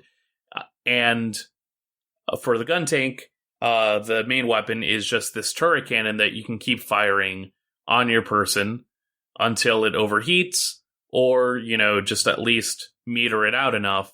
And then it also comes with a full charge that you can just charge at somebody and then swing at them to stun them, alongside additional cannons that are mapped to another button that sort of act as, like, a secondary additional support. Each of these mobile suits also have their own ultimate move, which I believe they call G maneuvers here. And so some of them can be, like that original Gundam, just throwing a nuke out into the field, which will cause fire damage in a specific area, to the Sazabi's use of the classic funnels from Char's counterattack, and then a bunch of other options as well. And the other important thing here is that in the middle of combat, if you fall, you basically have a moment where your mobile suit will be disabled, and you can call for somebody to actually come by and heal you. But if they keep shooting at you, then you're destroyed. You have to go back to the main spawn point and then just restart from there. But that little addition does such a good blending of, say, the Battle Royale style recovery system where, if you are with a teammate, you can just go ahead and, heal them quickly to then be able to go out and do what you need to.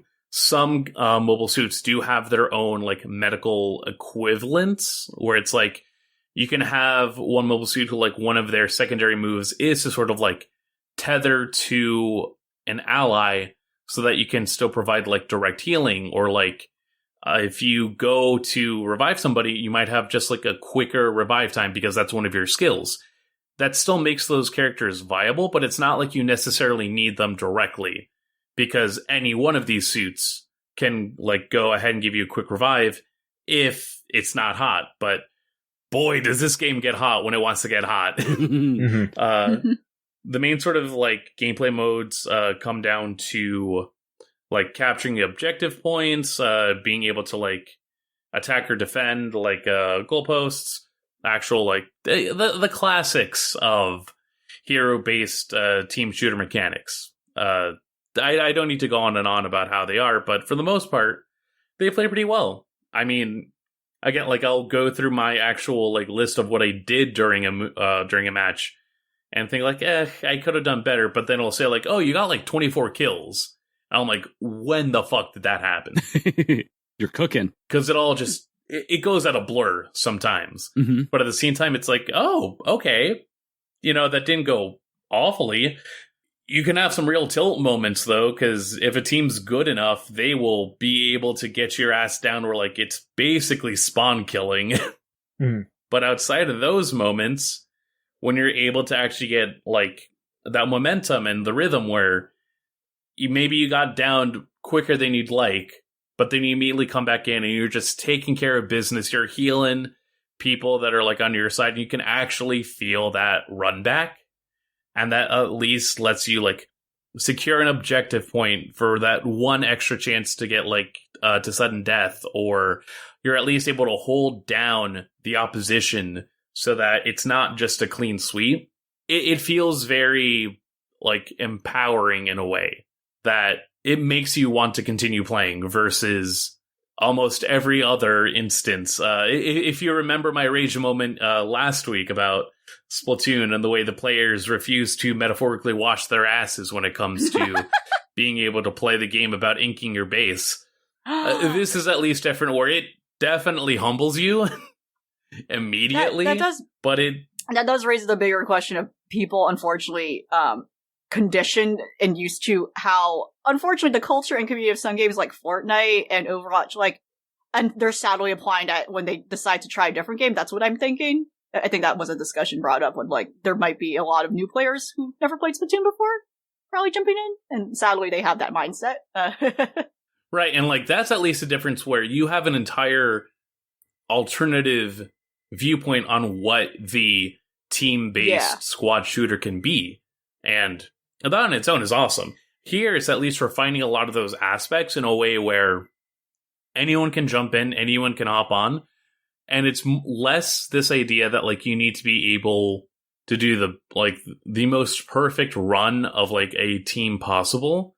And more so, we're giving you various mobile suits, giving you various styles of gameplay. And this is your chance to find the person that best fits you in terms of what you want out of the game.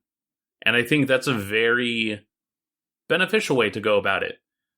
Only two mobile suits in the entire roster right now do have that 1-star difficulty. But that said, I would say one of them is actually easier to pick up than the other. Guntank is the easiest thing to pick up because it is just shoot, look around, and be consistent and higher, being aware of your surroundings. But getting able to start on that, or even just pick around, it lets you see what do you like more? Do you like the semi-automatic weapon that is constantly shooting, and you sort of have to make sure to be deliberate about when you reload? to keep that rate of fire going? Do you like to be a bit more of like a support individual? Do you like the opportunity for melee in this kind of an arena fighter? Because there are at least a few mobile suits that offer that as a actual play style. And it really just mixes a lot of these like concepts of how to shield, how to DPS, and how to heal that I think really just make it refreshing.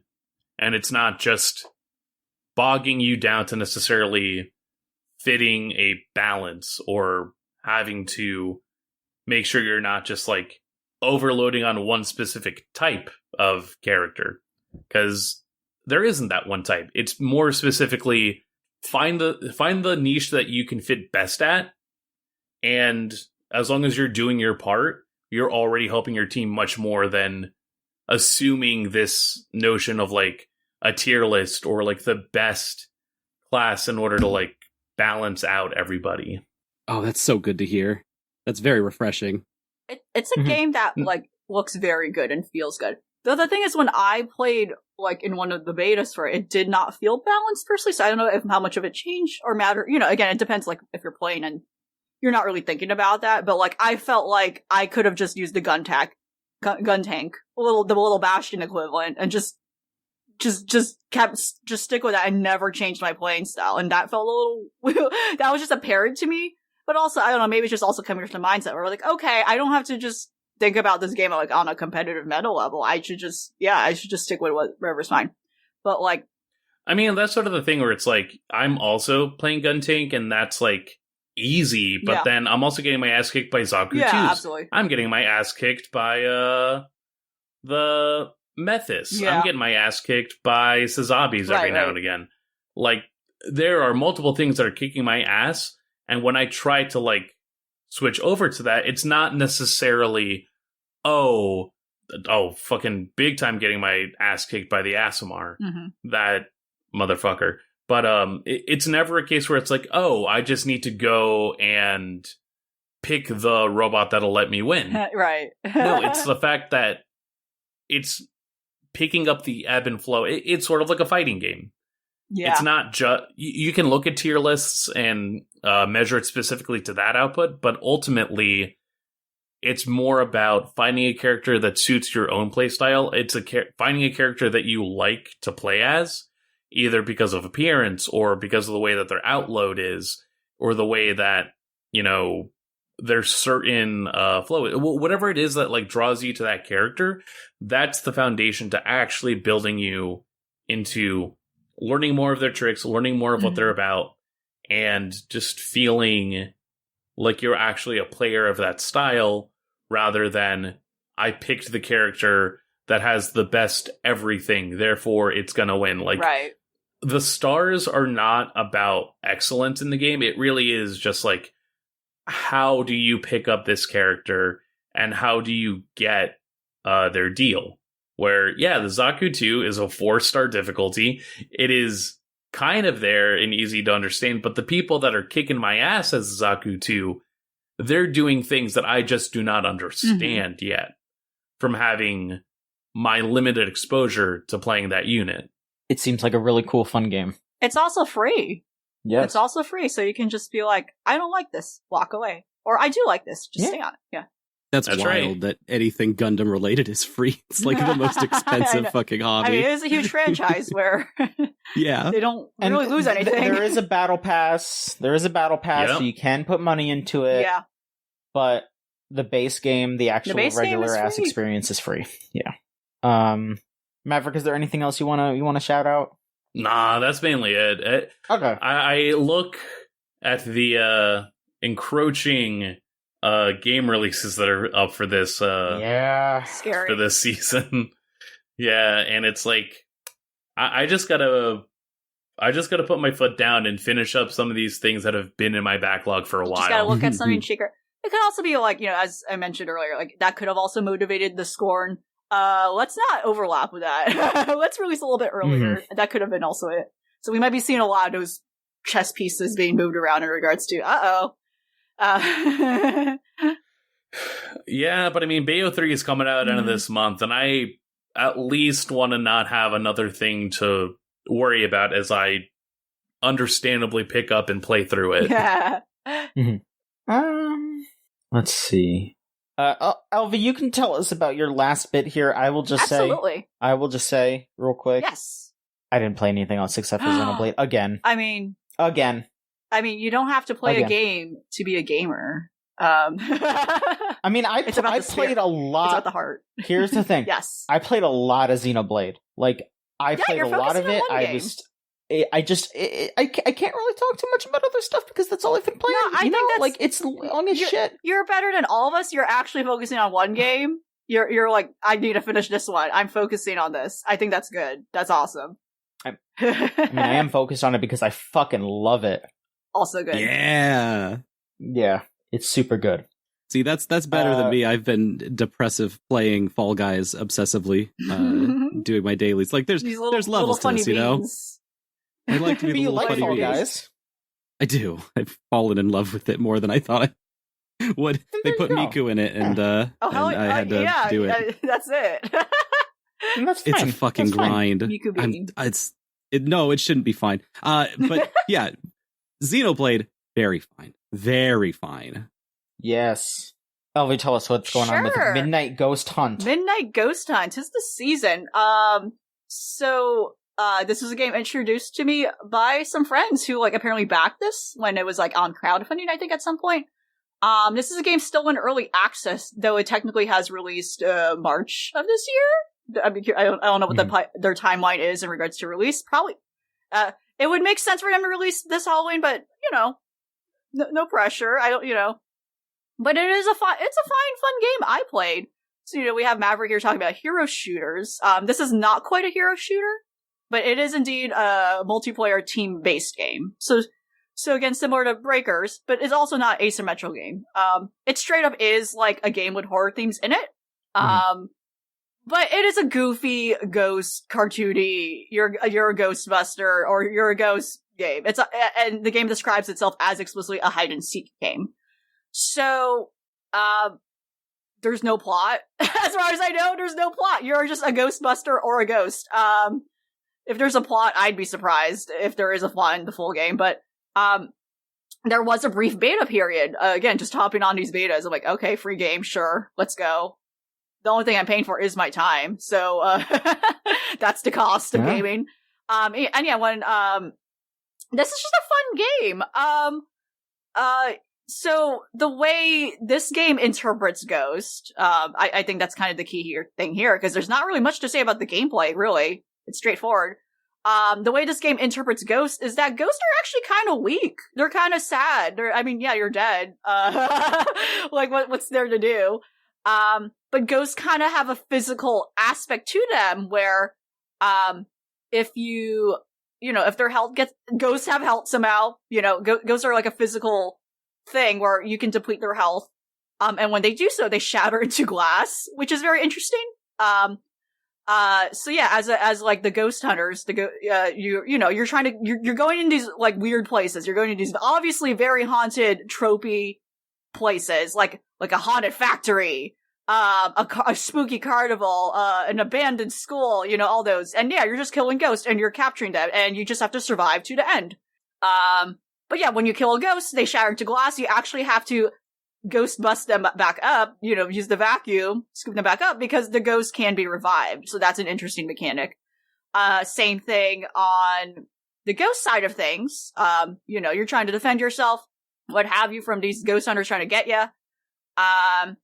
When you kill a ghost hunter, you can possess their soul and that prevents them from being revived. So yeah, both interesting mirrored mechanics that the game is pretty consistent with. That I haven't really seen in other, similar team-based games. That's fun. As a ghost, your default abilities, is you possess objects. This is where the hide and seek aspect comes in. You have to hide in these objects. That's your whole preparatory period. And you can jump around from object to object. Maintain your vessel, hoping that the ghost hunters don't find you. Because when the ghost hunters, as a ghost hunter, when you go in the map, the ghosts are obviously not immediate. You have to go around and track and survey the area to figure out where the ghosts are. So you got, you got like a ghost radar, aka an EMF meter. You have all these other abilities to sense where ghost presence in, and then you're just going around smashing furniture to get the ghost out and what have you. Oh wow! Right, and the strategy is that sure, if you think about it, it's like, can I not just go around and fucking destroy the map? Like, can I just do that? Well, they're a fucking big map. There's a lot of hidden nooks and crannies, and yeah, that's not conducive because there's a timer. And when the timer hits 0, another timer triggers, and it's the midnight hour. And here's another fun thing. As a ghost, the midnight hour is when you're in your most powerful form.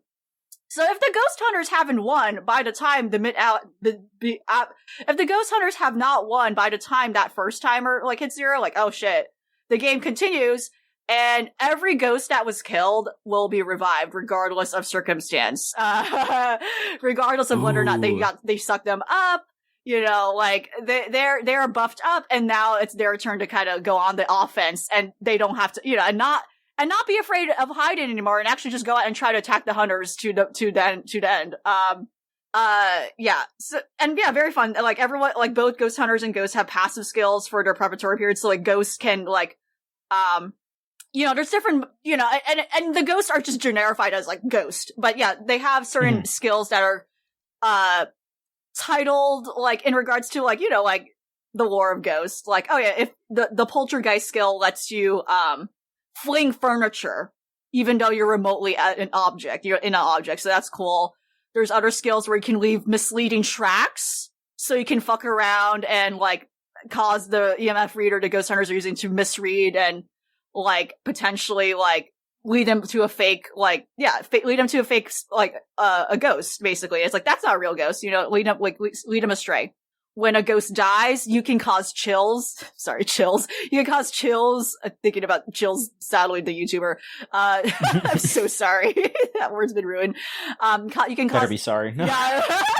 you can cause a ghost hunter to like, be chilled while, and again, like all these other things to stray them off the path to find your other fellow ghost friends.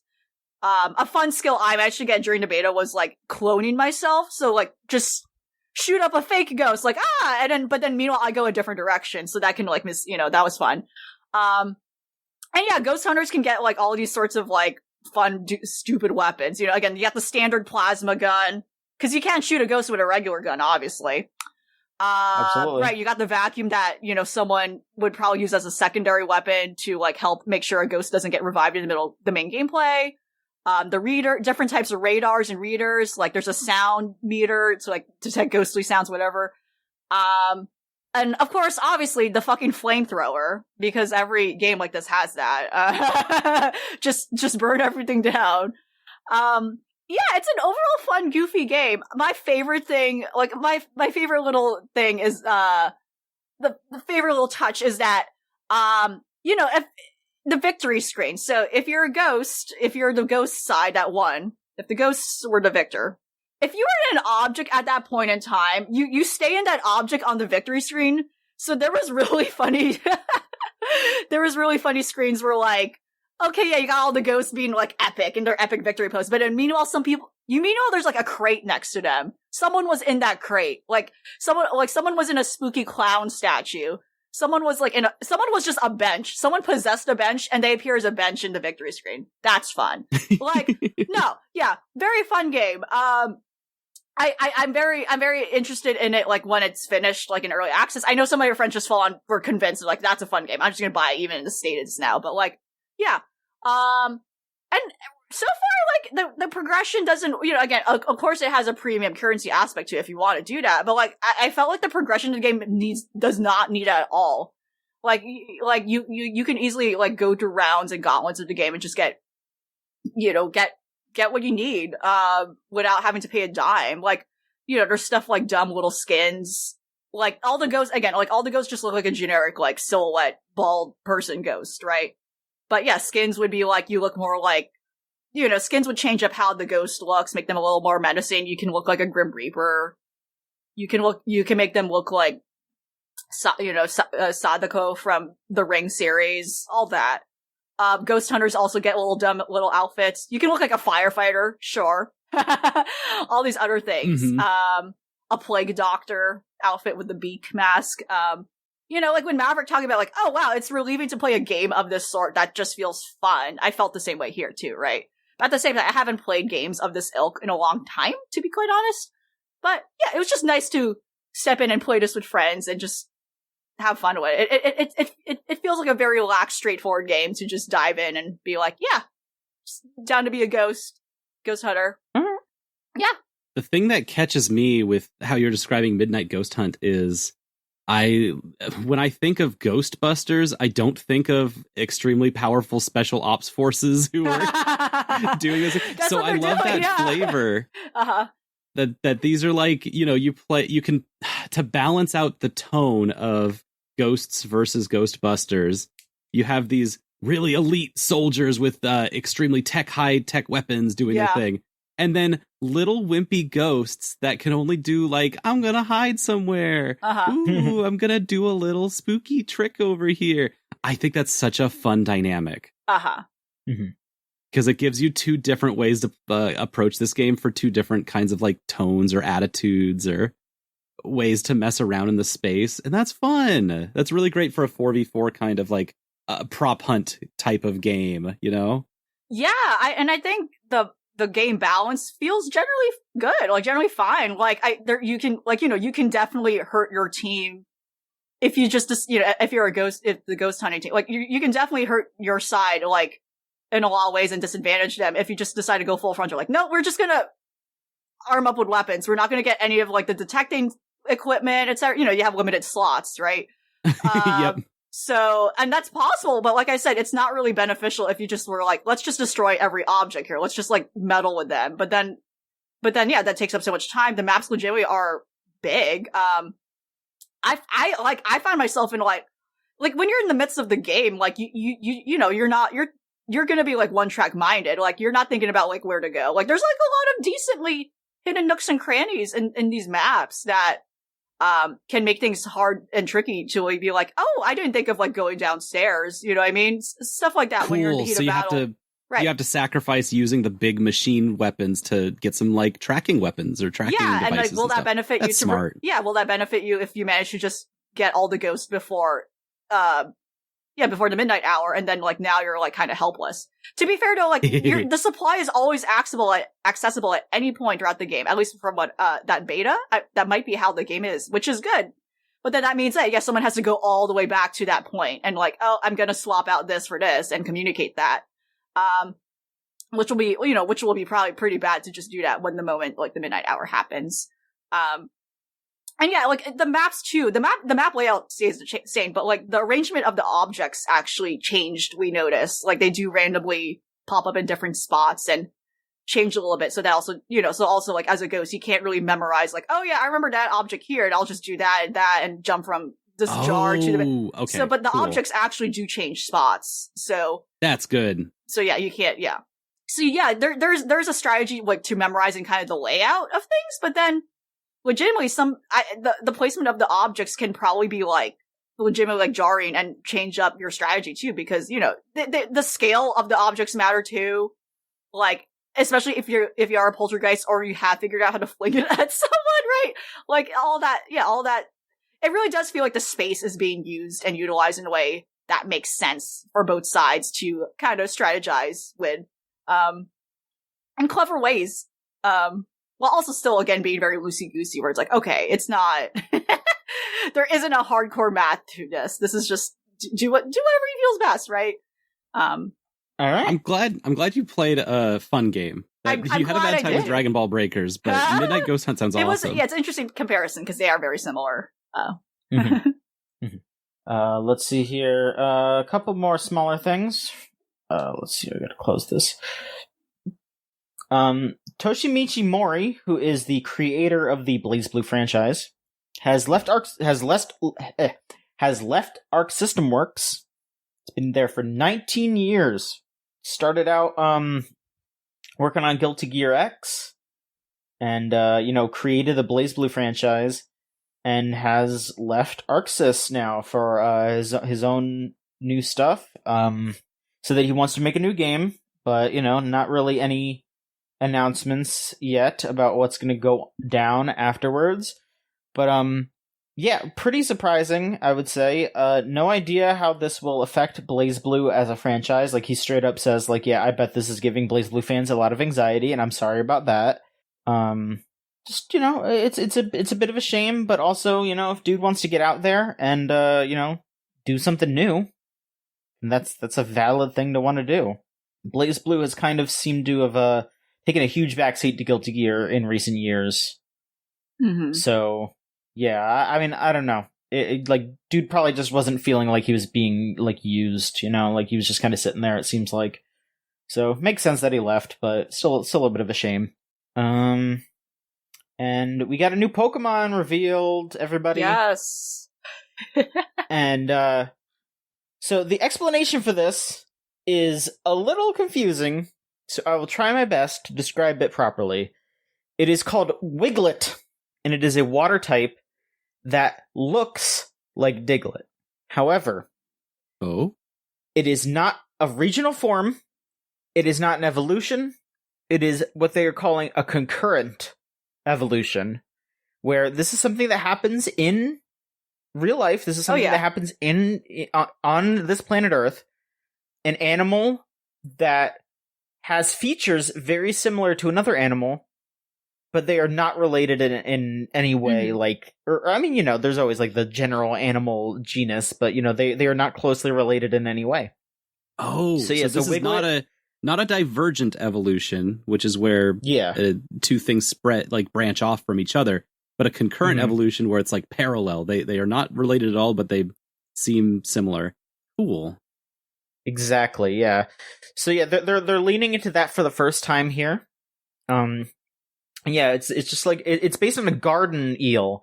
So if you've been to an aquarium or perhaps seen a sea documentary, there are those eels that stick up from this.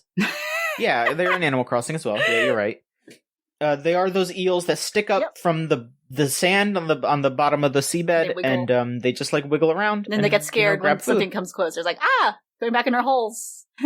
Yes. Yeah, I think that works. Yeah, a lot of birds are an example of this. It's very cute. Mm-hmm. I'm just gonna say, Wiglet's very cute. Just a long definitely guy. Want to see what else is going. Yeah, just a long guy hanging out, wiggling. I definitely want to see its evolution as well as any other convergent evolutions that are revealed. Yeah, it's got to go Wiglet into Wug Trio, right? Maintain the concurrency, and then it's just three little guys. Some might say that is what happens. Some might say that is what its name is, perhaps. No, it's adorable. I'm excited. I'm excited for this stuff. Scarlet and Violet looks cooler as the days go on. I'm gonna be honest with you. Like it's neat. That game seems really cool. Their build up for this one is really strong. I'm just happy seeing it. I'm very excited to hop on this game for real. But yeah, like a bird, birds are examples of like this type of evolution where it's like, they all look the same, but they're not coming from the same. They're birds, but they're not from the same one. And a more like again, this happens in ocean life. Since they're using like a little sea guy, long sea guy. A dolphin is not a fish, but it looks like a fish, right? And people, like, early humans made that mistake. So, something like that. Yeah, exactly. Like, you even, I'm looking at the Wikipedia page for this here, and yeah, that is one thing that they point out is, like marsupials and placental animals and all that, or, like dolphins and ichthyosaurs were similar but didn't really come from the exact same family. Or you look at like a bat and a bird, they have very similar concepts involved, but birds are built differently than a bat. They use different things, but like if you're far enough away, they look similar. Like you're like, oh yeah, no, that's just a bird up there, and then it gets close and you're like, oh no, wait, no, that's a bat. So yeah, I love that they're pulling that, because Diglets are moles. They're little moles. Yeah. And so they're putting this connection between moles and eels that is so satisfying. That's really cool. Return to water. No, but it looks the same, so it's lazy. It's bad and it's lazy, and if Pokemon doesn't do anything new and original, I'm going to light myself on fire. Sorry, you're right. And I will go to Game Freak Studios and light that on fire as well. Be safe, Maverick. God. Because when a video game is bad, it affects me personally, and I need to take those frustrations out on other people, rather than just not buy the game and accept the fact that, hey, maybe something has like lasted longer than my attention for it. I think it's got a cute little nose. Mm-hmm. It has a cute little nose. Like, this is it is more simple in its design than Diglett is, which already is like the most simple Pokemon. I love how simple the shape and shadow and design of Wiglet is. It's like way beyond back to basics. Like, it's Diglett without color. But longer. Yeah, because they're underwater. You don't get pigment when you're underwater it's blanched. That. Especially if it's like hiding in rocks and coral. Like if it has color, it would stick out from prey. Yeah. Yeah, we saw that with Cursula, the ghost coral. Oh yeah, spooky so Pokemon. The polluted Cursula. Yeah. Hey, coral reefs can come back too. Yeah, We've seen it happen. Mm-hmm. Yeah. Mm-hmm. Yep. Or it'll evolve into Cursula, and that's also a really cool Pokemon. It's such a cool Pokemon. It's cool. It's cool. All right, so we got 3 big pieces of news here left. One of them I did forget to put in the doc here, so I'll bring it up. So recently, there was a very surprising lawsuit that took place, led by Atlas, where there are private servers for a defunct Shin Megami Tensei MMO called SMT Imagine that were being run by a couple. But there are like, I guess, 3 different private servers, and one of them, they are suing the server run by Rekui Imu Games and Compaq. And there is another private server called Reimagine, and there's a third one that is just like the Russian server, basically. It's just like smtimagine.ru. So, people were very initially surprised and upset at all this, because, hey, you know what? There's no way to play the game otherwise. Like, even I don't think it came out over here. I think it was Japanese only, but, people were like translating it and putting out here, and people were able to play it.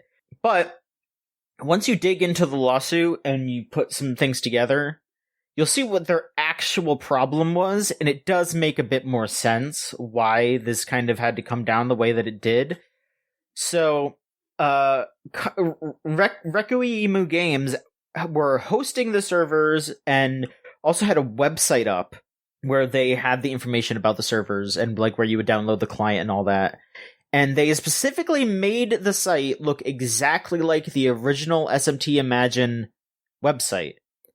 And they put a copyright notice on the website that specifically stated not only that, I think maybe their initial thing was to be like, okay, yeah, this is like, copyright Atlas or whatever. But they also put their name next to it, which basically implied to an uninformed person that they helped make this. Like, they actually were a part of the process of creating SMT Imagine. Which is basically the problem here. It was the fact that they were pretty much claiming ownership over the game instead of just hosting the private servers. There was a little bit of talk here and there that they might have also made money off of it, which is also an extremely big no-no for these sorts of things, because then that way you are actually like interfering with, the how copyright works, which, again, copyright law is shitty, but just the way that the world works as it is right now, you can see why Atlas kind of quote unquote had to do this to like protect their copyright just for how the law works. And so a recent update even stated that actually they have settled that this is not something that's going to go to court, and they're not really going to worry about getting money out of it.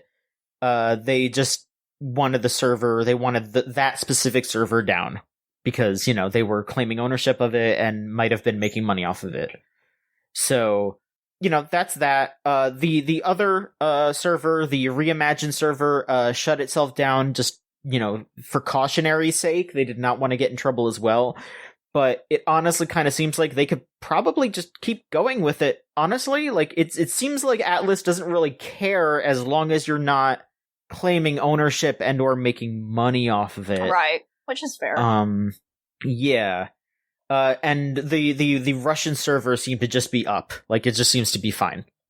So Okay. yeah, it's a bit of a frustrating thing where, you know, like it's fucking it's copyright law and all that, which is very frustrating. And I mean that is also probably why they didn't just immediately go with a cease and desist.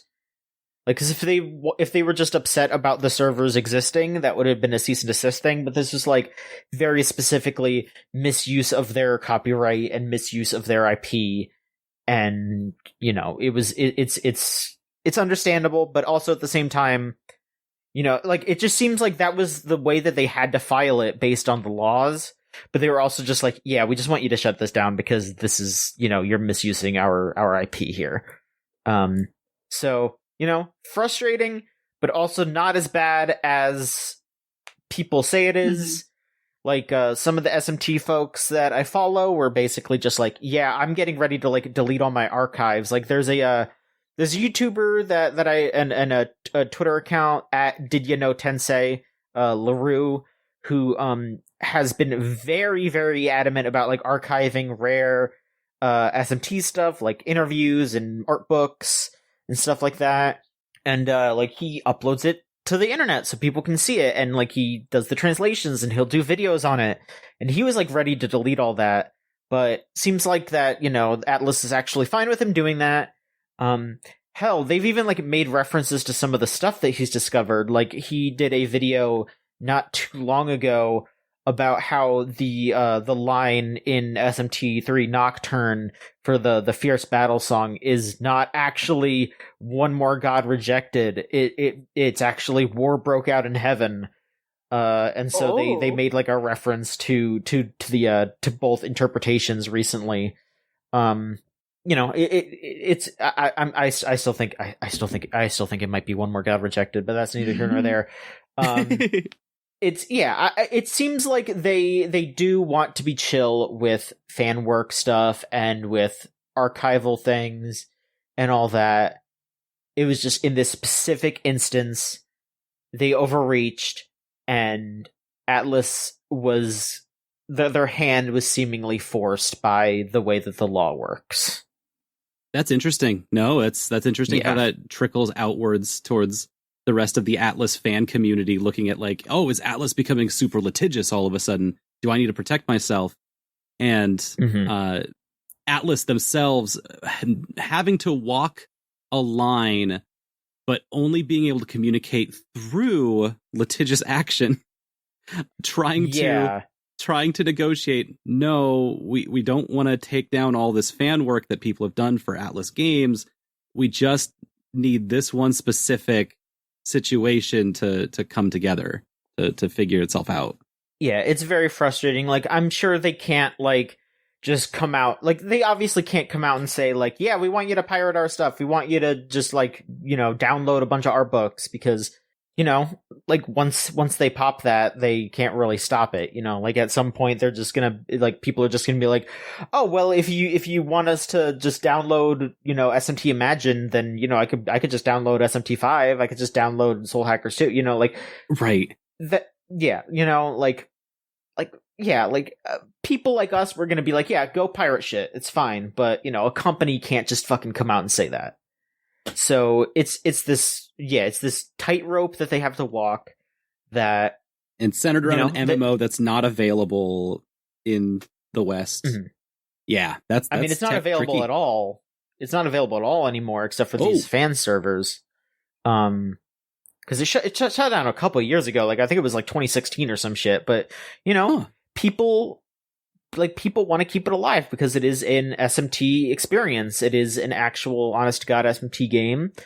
And, you know, people are really happy about that stuff. Like, people want to experience it. And, from what I've heard, the fan servers were even like, rerunning events that had happened. And, from what I've seen, I think the reimagined people were just like, yeah, you can like, there were items that you could, pay real money for in the original version, but in our version, it's just, just have to complete events, and then you'll get like event points or whatever, and you can use those on the stuff that used to be real money and all that. So they're not charging for that.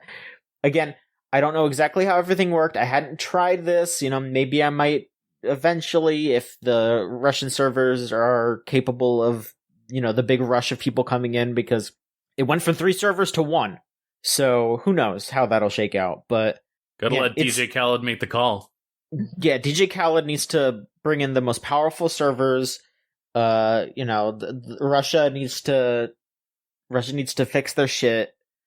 Call up Putin and be like, listen, man, stop with this war and put all the money into SMT Imagine servers. And then he's just like, fuck, you know what, you're right. You can make the right choice right now and change what you're doing. And that is putting money into the SMT server. Exactly. President Putin. You're playing yourself. Never play yourself. Never play yourself. And then he starts up another server, and then DJ Khaled just goes, another one. And then he has to make another one. That's right. That's how it goes. All right. Next bit of news. This one is a bit more surprising, I would say. We're ramping up the surprise meter here. E3 is back. Oh. There were a few years that E3 was just gone, or it was replaced by digital events, or all that sorts of things. It's back. It is coming back 2023.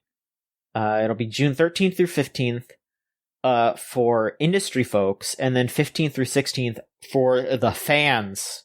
Which okay. I'm actually pretty happy about hearing that. Because for a while there, I've been to, I went to E3 a few times in the past. Some of us on the site have done the E3 trek. And there was definitely, it was sometimes a bit frustrating, because there were absolutely like a good amount of industry people there, and they were doing their job, and that's one thing. But there were also like a lot of like people who were just obviously there to hang out, and just, no hate, but it does make your job a little bit more difficult if you have to like, wait in line with someone who's like, oh, hey, I'm just here to take pictures and fuck around, which, like, splitting that up like Gamescom has been doing for ages is a really smart idea. Absolutely, I think if people want to spend the money, if people want to take the trip, they should be able to play games. They should be able to have some fun. Like, yeah, have game days for people to come in and play. But having those industry days will be so useful for people who want to go in, do interviews, find like start new deals for publishers or developers and all that. Like, this is a good point to have. Absolutely. I think that's very smart. I'm wondering if ReedPop can pull it off. I think they can. I don't think that E3 is like bigger than the other shows that they've already put on. But having that much, having the title of E3 comes with a lot of industry sway that they haven't been able to have at any of their other shows. And so let's see if they can fill the big shoes that they're trying to put together. Yeah, a lot of this seems throttled by, like, this is now, like, the first year ReedPop is handling E3. Like, we probably will in the immediate future. But yeah, compared to, like, Comic-Cons, some anime, like, all of their shows and events are like, this is for the public-facing crowd. This is for this is for the fans, this is for the nerds. This is not... E3 on the other hand is catered and framed around, like, this is also supposed to be an industry event. It's in the name, Expo. So I'm curious as to how ReedPop on their back end, like, is handling it, or like, what are they going to do? And they have to treat this differently compared to Comic-Con, Yep, big they time. They can't sell it the same way that, We are going to be looking forward to an E3 that has press conferences, which is not something that any of the other ReedPop shows would have.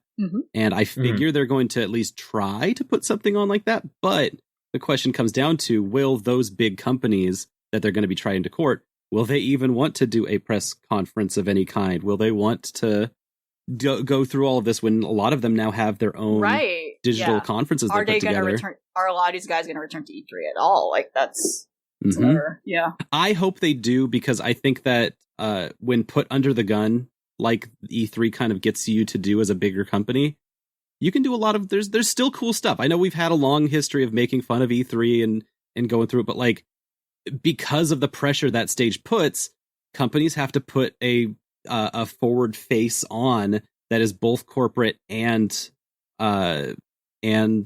consumer facing at the exact same time, which puts them into an interesting situation where they want to perform at their best. And so I hope it works out. I really do. I think that there's a lot of good to be had from going back to that press conference style, and that ReedPop does have the resources, and they do have I do have a lot of belief that they have that kind of, thing in mind as well, that they want E3 to look like E3 of old. But yeah, we'll have to see. Absolutely. And our last bit of news is probably the wildest and also some of the most disappointing. So Studio Zam, who are the creators of Disco Elysium, have dissolved, as it were. The long and short of it is that the investors that were, gathered up and put money into the release of Disco Elysium have pretty much shoved out the, writers and artists that were the real flesh and blood behind the game itself. They seem to basically just want to use the name to keep making stuff. They made that they sold the rights to a show to Amazon, and all this shit's going on. It pretty much just seems like the creators were like, nah, we don't want you to be using our IP for a bunch of dumb bullshit capitalists just, milking of the franchise. And then the investors were like, nah, we're going to do that. Fuck y'all. Get out of here. We don't need you. Which is just crazy, because they were making a sequel, it seems like. And I guess the money people are still going to have people working on it. But the actual writers and artists who made Disco Elysium what it is are no longer there. So whatever that sequel is, there's no way it's going to be anywhere near as good as the original. God, yeah, that this is really disheartening. sucks. Yeah. It's also wild to hear. I guess it's wild to hear just to here in America we have all these issues going on with HBO, Warner, stuff being canceled, acquisitions here, and it's interesting hearing this happen in a non American kind of context where it makes it a little more clear and clarifies some things over the whole controversy and discourse over why did they sell their rights for a TV series, and now it's oh, I see, they probably had to do that because I don't know, certain stakeholders maybe wanted them to do that and they had no other choice. Otherwise, the studio was not. I don't know, something maybe to that effect. I mean, from what it seems like, a lot of these folks stopped working there late last year, which is before the Amazon show thing got announced. So yeah, it just sounds like a lot of this stuff was happening, and they didn't have the power to fight it, so instead they just left, and because they wanted to stick to their guns, and I respect that. That's better than just letting the investors walk all over them. But the sad thing is they straight up said if these investors didn't put the money into it, we probably wouldn't have been able to release Disco Elysium. But also now we're not going to be able to make the sequel. We're not going to be able to work on it. So it's this Ouroboros problem. And they straight up said if they had just left it alone and just let us make another sequel and keep making games and keep doing what we wanted, we would have just kept making money for them. But it's absolutely just that capitalist problem of always chasing for more. Right. Because they wanted the sequel, and they wanted the show, and they wanted a lot of merchandise, a lot and of all things that. we don't know yet. That's Exactly. like a lot of executive meddling that we're not sure, like, other specific things that probably went down. And that's a shame. Like it seems like the game studio with the name. That's my biggest like worry, but I feel like that's going to happen, right? I feel like they're going to fill it up, but yeah, it's not going to have the soul of the original core team. They're probably going to like, have them function as a game studio and try to make other things too. It's just like, it's very grimy. I was just saying, Huge bummer. Yeah, I was just saying, very cursed, like Disco Elysium Funko Pops. That's gonna be the apex of like if that happened. Like, I don't know what the situation is with their IP rights. That's still a little unclear to me. Like, what's the situation with that? But I think if that happens, that's the apex of like, man, just the full commodification, the full tragic irony. Yeah, of this communist game that. That's so frustrating. That's so it's one of those things where it's like, we have Disco Elysium. That game came out. That is a huge achievement of a self-declared communist team of creators and artists. And that's something that capitalists can't take away from us, is that was made, that did come out, that has happened. If how it works, because we live in capitalist societies, especially in the West, that they swarm in, they maneuver in ways to take over these kinds of projects and oust all of the original creators. There's just nothing you could do about that. But we still have Disco Elysium. Yes. And I think that the artists and writers and people working on Disco Elysium that were the heart and soul of that, they're, hopefully free to make other stuff, whatever they want from I hope to this experience, and hope. Yeah, I hope so too. I was just like agreeing with you, but I was just adding on, like, right. Like they Robert Kurvitz, the kind of core creator behind the original like group of hippie dippy artists, and then they're holding about, like, I would love to see them probably not be turned away from making games or just making projects, especially from this probably what a harrowing experience, right? I love to hear more from that. I hope there's channels where, as Americans, we can hear more stuff from it. Again, they're from Estonia, but the studio was based in London and stuff, and I'm not surprised if they're going back and forth, but like, I hope there's more, I hope there's accessible ways where we get to hear what they're doing still. Especially in the crux of, like, I feel like he was making a novel, or maybe he was eventually going to want to publish the tabletop game their group initially came up with, which became the foundation for what Disco Elysium became, but they never really finished that. I would love to see that. But yeah, it's a bummer. And I hope to not see Disco Elysium Funko Pops, but it's sad that's likely right now, right? This is what happens. It reminds me of Chumbawamba, the band, who are an anarchist collective of artists and musicians.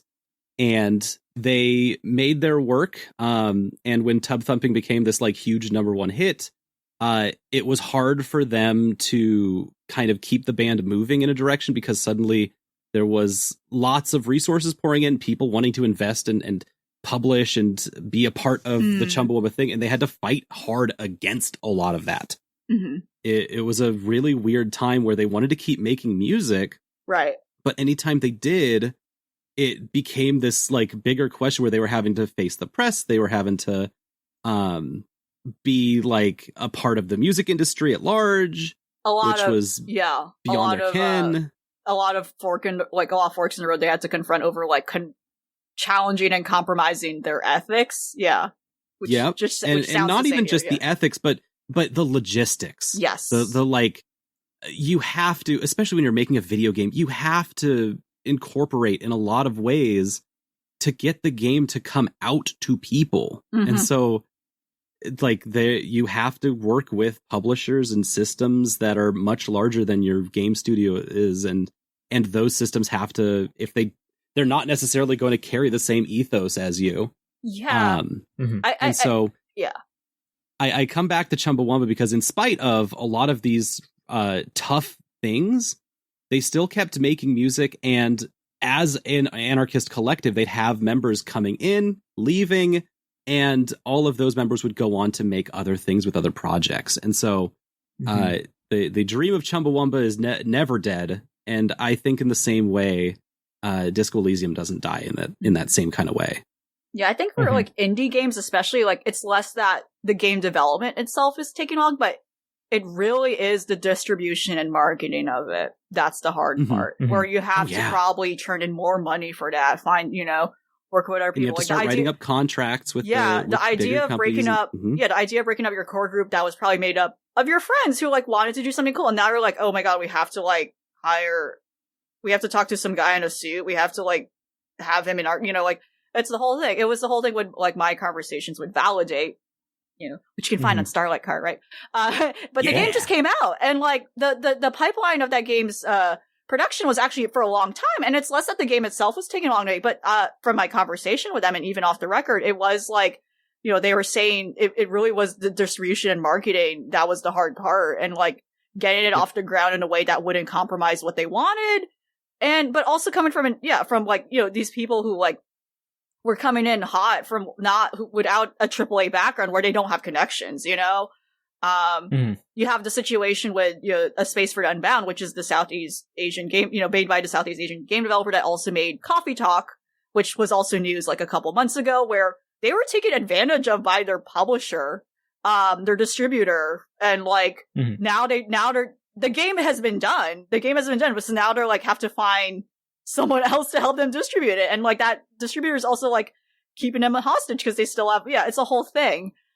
That said, they did showcase at the Tokyo Game Show with the other games, like with the Coffee Talk sequel and all that. So there's at least that. But yeah, it sucks. Like I think no one talks more enough about like until you're in it, until it's too late and you're in it, like the marketing and all the logistical stuff. If you want a game to get like game dev, and in general, if you want to publish a piece of work, right? That's actually the real hard part, and that's the part like, as an artist or a creative, you're not prepared for that. That's not your job. That shouldn't be your job. But a lot of people have to make it their job. And that's sadly where people get taken advantage of because they just don't know enough, right? And that's not their fault. People should just not be bad and let people make stuff if they want to make stuff, right? Without intervening.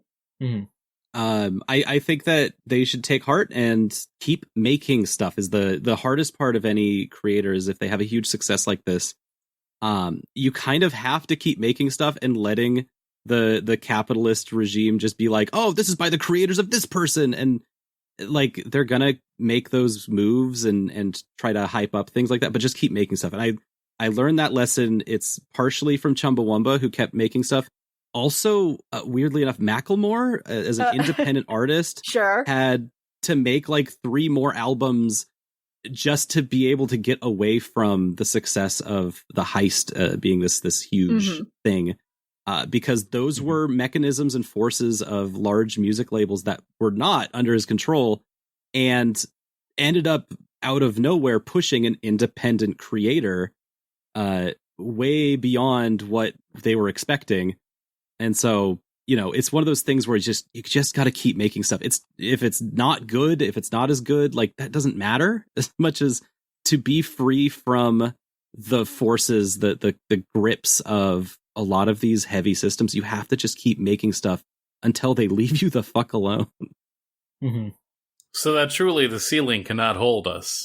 You need to get out from that building because that ceiling is not going to hold you. It's collapsing, and you got to get out of there. I learned something new. I didn't know he was independent, actually. That's interesting. That's so fascinating. Part of what makes it so weird. Because the way people make fun of him, it's like, oh, wow, look at this guy being supported by, the whole... But not looking into it, like, interesting. Like, oh, here's this white guy trying to rap, and, like... Based on all of the momentum of that album, you'd think that it's like a huge marketing push from some like Sony Entertainment System. Right? Is this a psyop? We have another one. He should not have existed. Macklemore should not have happened. Macklemore's a paradox, if you would say. He's a paradox. He shouldn't have existed. It shouldn't have happened. And like, I love that. He put out a video a month ago that like starts with a Nardwuar cameo. Yes, it does. Wow. He has to make all of this stuff to get away from all of the stuff that he made. That is, wow, the so Macklemore narrative. I have such a different outlook now. Wow. It's very strange because it's a lot of people politicizing the work, and I could go on about this forever. No, don't listen to me. This is all music stuff. We're talking games. Sorry. The Macklemore cast. But yeah, people should make stuff if they want. Yep. Yeah. Free from scrutiny. And I think that these are the signs of that. When Harry Dubois enters the metaverse. No! People keep doomering this. Maverick. We'll look back on this episode and if it's all our fault. We manifested it too hard. Harry Dubois Fortnite skin. Now we're talking. Yeah, Harry hang on a Dubois second. being in Fall Guys. Oh, Frankie. God. Oh my All right, god. well, that's it for the news and all that. We've been going on for quite a while here. So I'm just gonna say we got 2 questions here. Let's just get through them real quick. Sure. If you want to send in a question, go to videogamechoochoo.tumblr.com/ask. It's not like these folks right here. Cello Buster asks, what is your favorite go-to cozy autumn/winter activity, gaming or otherwise? Yeah, the does leaves are falling. It's autumn time. What do you do when you see it's not summer anymore? What's your go-to activity? Same thing I did during the summer. Stay inside and game. It's the games change too. Yeah, the games do leaves change. are falling. Yeah, as the seasons change, the games do. It's soup mode. It's a hot liquid Nice. mode. Yeah, like I'm a huge fan of ice drinks. I am that weirdo who's like, I kind of like it when the ice melts and waters down my drink. I'm that person. But now I can't enjoy that like as easily because I will get cold. But also those things take longer to prepare because I make tea. I'm a tea person, so, and that's hot. You have to steep it when it's hot. And then you have to put ice in it, and then it's a whole thing of like, oh my gosh, it's still warm. It's a lukewarm tea with melted ice in it. That's awful. But anyway, all those steps are thrown out the window because now I can enjoy a hot cup of tea without the ice debate, right? Yep. And it's just ready. It's like good. The only part is like waiting a little bit to cool it down because it's too hot. Like boiling. But then compared to waiting for a drink to chill, a little different. But yeah. Mm-hmm. Try to think of for me, this is around the time I look back at old games I never touched. Like, it's just been sitting in my library, and it's years old at this point. It's like, I probably should clean up house. That's like my mindset, at least. It's like, okay, I'm gonna visit this game and actually play it. Yeah. And sit down with it, because now it's winding down towards the end of the year. Which, again, bad, as we were alluding to, a lot of games released around fall, so who knows what's going to happen there. There's a lot of games that caught my attention that I know for a fact that I've played, throughout the various virtual shows and, demo release. It's like, oh shit, that came out? Oh man, do I have time to get on that? I have to get on, But around this time, I do think about games past that I've been leaving catching dust, so, and I should probably crack it open. Talking about a games related answer. Yep, mine is that whenever October hits, I have to start considering and end of the year game stuff, and so it's usually when the panic sets in. Things that they do. The panic honestly, of, I just like to. Oh, there's so many games that I haven't played. Folks, I like to wear a jacket. That's what I'm looking forward to. I've got Live Alive and Xenoblade both downloaded and ready to go, and I haven't touched them yet. Mm-hmm. The panic. Mm-hmm. Collective panic. If we don't get anything else, then we can go to Shulis' question. Shulis asked, if you could go to pop-up cafe for any game, what would it be, and what would they serve? That's in response to the Kirby the Kirby stuff. If you're wondering, there's a upcoming pop-up Kirby cafe, which again is probably in Japan. We can't, but yeah, they got cute merch and cute food items. Wow. I feel like Dragon Quest already has had many of its own iterations of pop-up cafes for sure. So, and there's a lot of slime themed products that are very funny. The blue curry is very notorious and something you can just get. Trying to think of something turning in my head. I feel like Monster Hunter has had one. I'd be surprised if there wasn't. If there was a Monster Hunter one, I would love to go to one and sit down for a Diablo steamed burger. I don't know, a stupid little merch on the side. Trying to think of other ones. I know for sure mine. I need a Yakuza pop-up restaurant. Ooh. I want to go to Smile Burger and get some weird Tyrannosaurus Rex burger or whatever it is. God, that's a good answer.